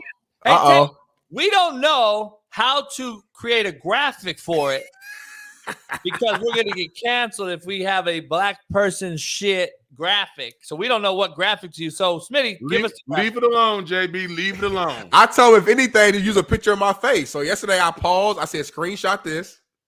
There you go. And use that as the picture. That's the safest route. Anything else we do is gonna be racist. They're gonna be like, Darnell, why you on the show with that white dude? You gonna let him do that? You ain't call his ass out. And then T-Fly gonna be like, why aren't you driving to slap the shit out that white boy? I'm gonna be like, I got you. Now you gotta slap him because I gotta get him. Now y'all fighting. BPS. We got some BPS. Cuz got the 4-bedroom. You feel me? Cuz got with the kitchen. You feel me? Cuz got the wood grain floor. You feel me? Got the carpet in that bitch. Got the lounge. You feel me? My nigga got the bedroom, the beat it up section. You feel me? Hey, he got the beat it up. That's his living room. You feel me? He come to the kitchen. You feel me? He got the full set up in this joint, cut. MTV, how I'm living. Hey, I ain't gonna lie. If you're gonna be homeless, hey, do it big at least. Shit. I'm just tripping on like, motherfucker, help his ass. Give him some coin. Get him out of there. He might have did it. We don't know what he did. We don't know. I'm not gonna hold you. I love me a fort. I love building forts. When I was a kid, put the sheets over the fan, and I don't know if that's black people shit or kid shit, but I'm gonna tell you, I love me a fort, man. Put me in the woods, give me a fort, and I'm all about it. Hey, Tank, I thought I was the only one who did that shit. That's the love. Like I would call it like my little tent at home. So I would my mom would come to my room and I got a fucking sheet and cover tied up over the whole entire room. I got a fan, I got snacks. Like I'm having flashbacks right now. Man, you feel like you legit pay rent in that motherfucker, man. I love me a fort. That is my child. I might do that shit again. I might do it again. I'm sensing some white people shit out of y'all. Nah, that's hood shit. That shit right there, JB. When you ain't got no money, you can't go out here and go to Kings Island and Cedar Point. You got to make fun yourself in your own environment. So you got to do it like that, man. Come on now, I love it. That's some white people shit, dog. JB, you grew up with money. You know, you was like motherfucking white people. They'll take a fucking whole family in a tent out in the middle of the fucking forest, and the whole family get ate up by fucking lions. And motherfucker. Well, that's different. Y'all leaving the comfort of your home. I'm saying we're at home in our own little one bedroom apartment, 2-bedroom apartment. We're decorating our actual room. We're very safe. We're very safe. Yeah, tie the bunk bed to the other side, man. It's like a whole new kingdom. Oh yeah, I remember all that shit. You ain't do that, JB. You ain't do that, JB. Hey, Tank, before we do hell yeah, hell no, before we get to Tank Soldiers, I gotta ask you, this Otani cat got $700 million over 10 years. In LA, taxes is what they are. By the way, I'm trying to get my ass to Arizona with you. 2% flat tax about to hit over there. God damn, I need that in my life. It's fucking 13 here. This guy deferred basically for 20 years. So he's going to get $2 million a year up till 2031. Or no, 2033. And then he's getting $68 million a year for the next decade. 10 years. Would you have done the same thing? Is it a smart business move? And does it help the Dodgers on the other side? Because the Dodgers can go get more people now. Yes. Yeah, I mean, listen, that's a man who knows himself. He knows what he needs, and he understands that, you know, he's going to make all this bread in America, and he's probably going to go back home and put that money to use with however, like Yao Ming did. Yeah. The money he makes $45 million a year with endorsements. And so I feel like, the check gonna clear, all he's got to do is make it to those times. And his life is even better than it is. I mean, I think it's unique, but I think it's something that when you know yourself and you got the ability, do it. That's a hell of a feeling, man. I had a lady on my other podcast, the Porch Podcast. Make sure y'all subscribe, tune in. And she was talking about delayed gratification. And that's kind of what it is in a sense where, he's already getting $2 million a year. So he's not getting delayed. But I'm saying the fact that he knows in 10 years, I'm going to make more money than I've ever made to this point. And he's still making good money now because, like you said, the deals, the off the field deals, he's going to be in LA now. I mean, I know he's been in Cali already, but he's going to be like in LA with the Dodgers. So he's going to get even more deals off the field than he's ever had before. Yeah. This is a gangster move right here. It puts a lot of pressure on the Dodgers, though. They got to win one. I forgot the guy's name from the Mets who Bonilla. Yeah, Bobby, for 20 years, yeah. Hey, he gets 1.2 every July. This motherfucker about to get 68. No. I get it. No, I get the difference. But it reminded me of that where you getting mailbox money years later, and it's all profit at that point, baby. It's all profit. No question. And the tax gets deferred. Like shit, I don't know. It's business. They're much smarter than me. I gotta ask you though, since you were close with Roger Goodell, the commissioner NFL, give me the rationale with the 2 Monday night games. I just want to know why they're on the same time and why in week 14 are we playing 2 Monday night games? Why? Listen, we all are naysayers. We're all going to ask stupid questions. Roger's obviously smarter than fucking my ass. I just want to know what the rationale is as far as that goes. Because if anybody can sell out a full stadium and play flag football for an all-star game, then I'm not going to question anything else he does, and that's what they did for the Pro Bowl last year. Why are they playing 2 Monday night games at the same time, though? Because you got to have 2 TVs at least, and most households don't have it. So I find it kind of like cannibalism. Yeah, I mean, the way that I see it is it's just like everything else. It all comes down to money, right? And I think what they're trying to do is in one night, they're trying to kind of corner the market, right? This, in this region, they got this, and then in this region, they got that. And it's the way that the NFL can essentially just continuously, grossly become just the fattest, richest pig they can. Whereas, like, if you're in one region and these fans don't like that team, you may not get that. You put another team over there, now you got it jumping in both corners, more money for the league. That's true. That's a good point, too. And, like, even another angle, maybe I'm not a fan of the Dolphins or I'm not a fan of one of these teams. So if it was one game, I'm like, I know it's Monday Night Football, but I don't really care about that game. But then you bring on another game, I'm like, oh, I actually like that team. I'm a fan of that team. So now you're ultimately, even though maybe the fan base one could argue is like split between the two games, you could also argue that there's actually more fans tuning in because you are bringing in other fan bases for their specific team. You know what I'm saying? I'll be curious to know what the actual ratings were last night with the 2 games combined. I wonder what was it more than having one game. I'm sure it was. I didn't even know that the other game was going on until like halfway through the Dolphins game. I was like, oh, there's another one. I was like, oh shit. But I mean, I think it's more of a regional thing than anything. Yeah, for hell sure. Yeah, hell no. We're gonna go through this real quick before we get Tank Soldiers. Bailey's working on. Hell yeah, hell no. Having 2 games on Monday is the dumbest thing the NFL's ever done. What the hell? Hell no. Hell no. Maybe just say JB, no. You be reaching, blood. You be reaching. No, it's on there. Look. He Hey, I already had it on there from yesterday, so I had to say it, even though he asked about it. I had to get Tank's expertise on it because I know he knows Roger. It was on the hell yeah. What's dumber than that? Helmet condoms in OTAs? That's pretty dumb. That's pretty dumb. Silly. The fucking roughing the passer is the dumbest shit in the world right now. You can't hit them low, high, medium. You can't hip drop. You can't fucking tap them. You can't fall on top of them. I don't know what to do.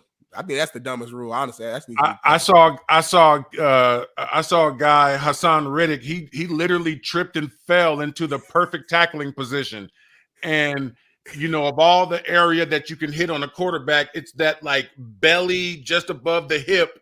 And he, if he would have been an inch low, penalty. 2 inches higher, penalty. He tripped and fell into the perfect spot, and I think if that's how you're gonna get it, it's gonna be a tough game for defense. Man, hell yeah, hell nah. Will Levis is the best option in Tennessee going forward. Hell yeah, for me. Hell yeah. I mean, it's time to move on from Ryan Tannehill. We know what we're going to get from him.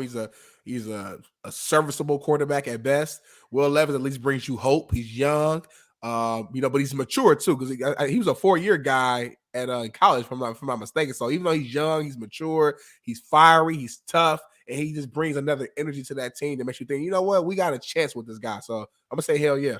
Yeah, I say hell yeah, and just to Smitty's point, he's he's that fire in the locker room where guys are like, you know what, I ride with the white boy, and he gives us a shot. So I think hell yeah, because he makes other players want to play with him. So yeah.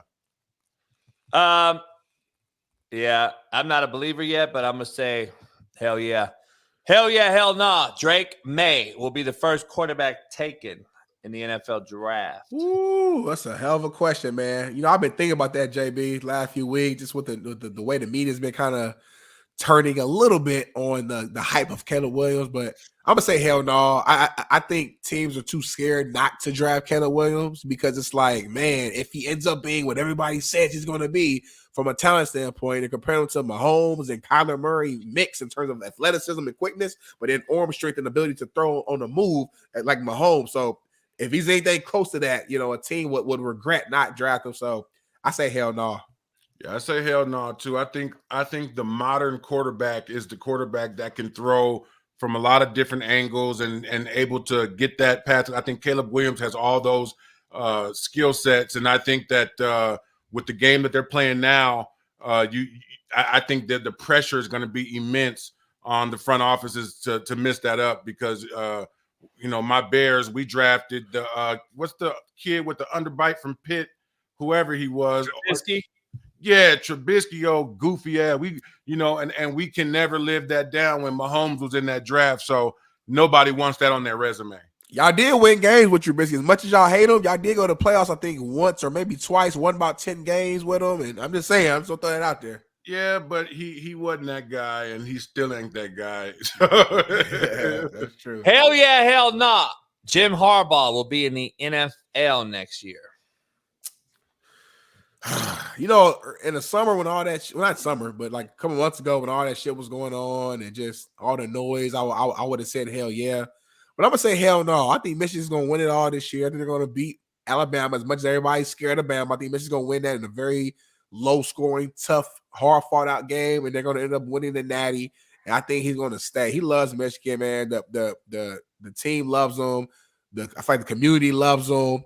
Yeah. The team, the AD loves them. Everybody in-house in Michigan, they love him. Now, some of the outsiders in the NCAA and things like that, they hate him. But internally, he has full control, everything that he wants there. He's an alum there. I just think he stays. I think the way that he's wired, he wants to come back and stick it to the people who was talking crazy about him when he was out. I think he's the kind of guy that doesn't want to leave Michigan in bad shape because of his legacy, similar to Lloyd Carr, type of, thing. So I think he'll be in college for sure next year, just because I don't think he wants to leave Michigan under these circumstances. So hell no, he won't be in the NFL. I'm going to say hell yeah. I think he's out of there. He's been suspended 2 times in 1 year. We've never seen it before. I think he's walking on eggshells, he thinks. And I think the NCAA again is doing what they did to Pete Carroll, getting him out. He's got that defiant spirit, so I think that has something to do with it. In terms, I think in the conventional guy, but I think he's got that defiant spirit where he's just like, you know what, he wants to stick it to these guys and say, I'm not going to leave. You're going to see my face every week, and we're going to be good. Wouldn't it be crazy if so Michigan wins the Natty, so Jim Harbaugh wins the national championship, and then his brother NFL John Harbaugh and the Ravens, they win the Super Bowl in the same year? That'd be crazy. I'm just throwing it out there. I'd be a proud daddy, tell you that. Hell yeah. His daddy was a good coach. Right. Hell yeah, hell nah. Dave Chappelle Show is a top 5 show of all time. Okay. Hell yeah. He answered that quick. He said hell yeah. I'm going to say hell yeah because I loved the Chappelle Show. And I watched it at an age where I probably shouldn't have been watching it. I was in 4th grade when it was popping. I was 9 years old, but I was watching it. Damn. Yeah, I was 9 years old when Chappelle Show was on, but I used to watch that shit all the time on Comedy Central. It's hilarious. The only question I would throw out, or I guess little pivot, is define show though. Like obviously, yeah, that's a show. But I don't compare that to Sopranos. It's not Sopranos. It's not Martin. It's not. I guess a series. Yeah, all those categories are just so different. You know what I'm saying? You got Martin. You got those type of shows. I mean, I guess. Then you got The Wire. You got Sopranos. I kind of put it in like The Living Color. Yeah. Saturday Night Live. Yeah. Mad TV. Yeah, it's in that. Key and Peele. But I think it transcended culture so much that it crossed over to being just a great show. And my favorite quote from that show is "with your broke ass." He said, "I'm rich, bitch." Hey, he said, "With your broke ass." He did say that when the black people got all that money, reparations. Hey, I watch it every night as I go to bed, so it is like shit. It is what it is. But yeah. Key and Peele, though, I watch it too, though. That was kind of some good shit too. Key and Peele good too. Hey, by the way, Jordan Peele is making a video game because that cat loves this horror movie shit. Yeah, he's making a video game with the dude that made Zombies on the Train or whatever. It was a good ass movie. They made 2 of them. What's it called? What is it? Train to. God damn, it was a good ass movie, dog. Train to like a city name. It was like a city name where the zombies took over the whole thing in China. It was like he's like a Chinese movie maker. He's like really well known. Is it Train to Busan? Yeah, Train to Busan. He's made that guy and Peel are making a video game that's supposed to be like the most unbelievable video game of all time or something like that. So Jordan Peele, he's a little strange, but he's a genius. He's a creative, you know what I'm saying? Chappelle, without the Chappelle show, there would be no Jordan and Peele. You know what I'm saying? So like it's all connected. Yeah.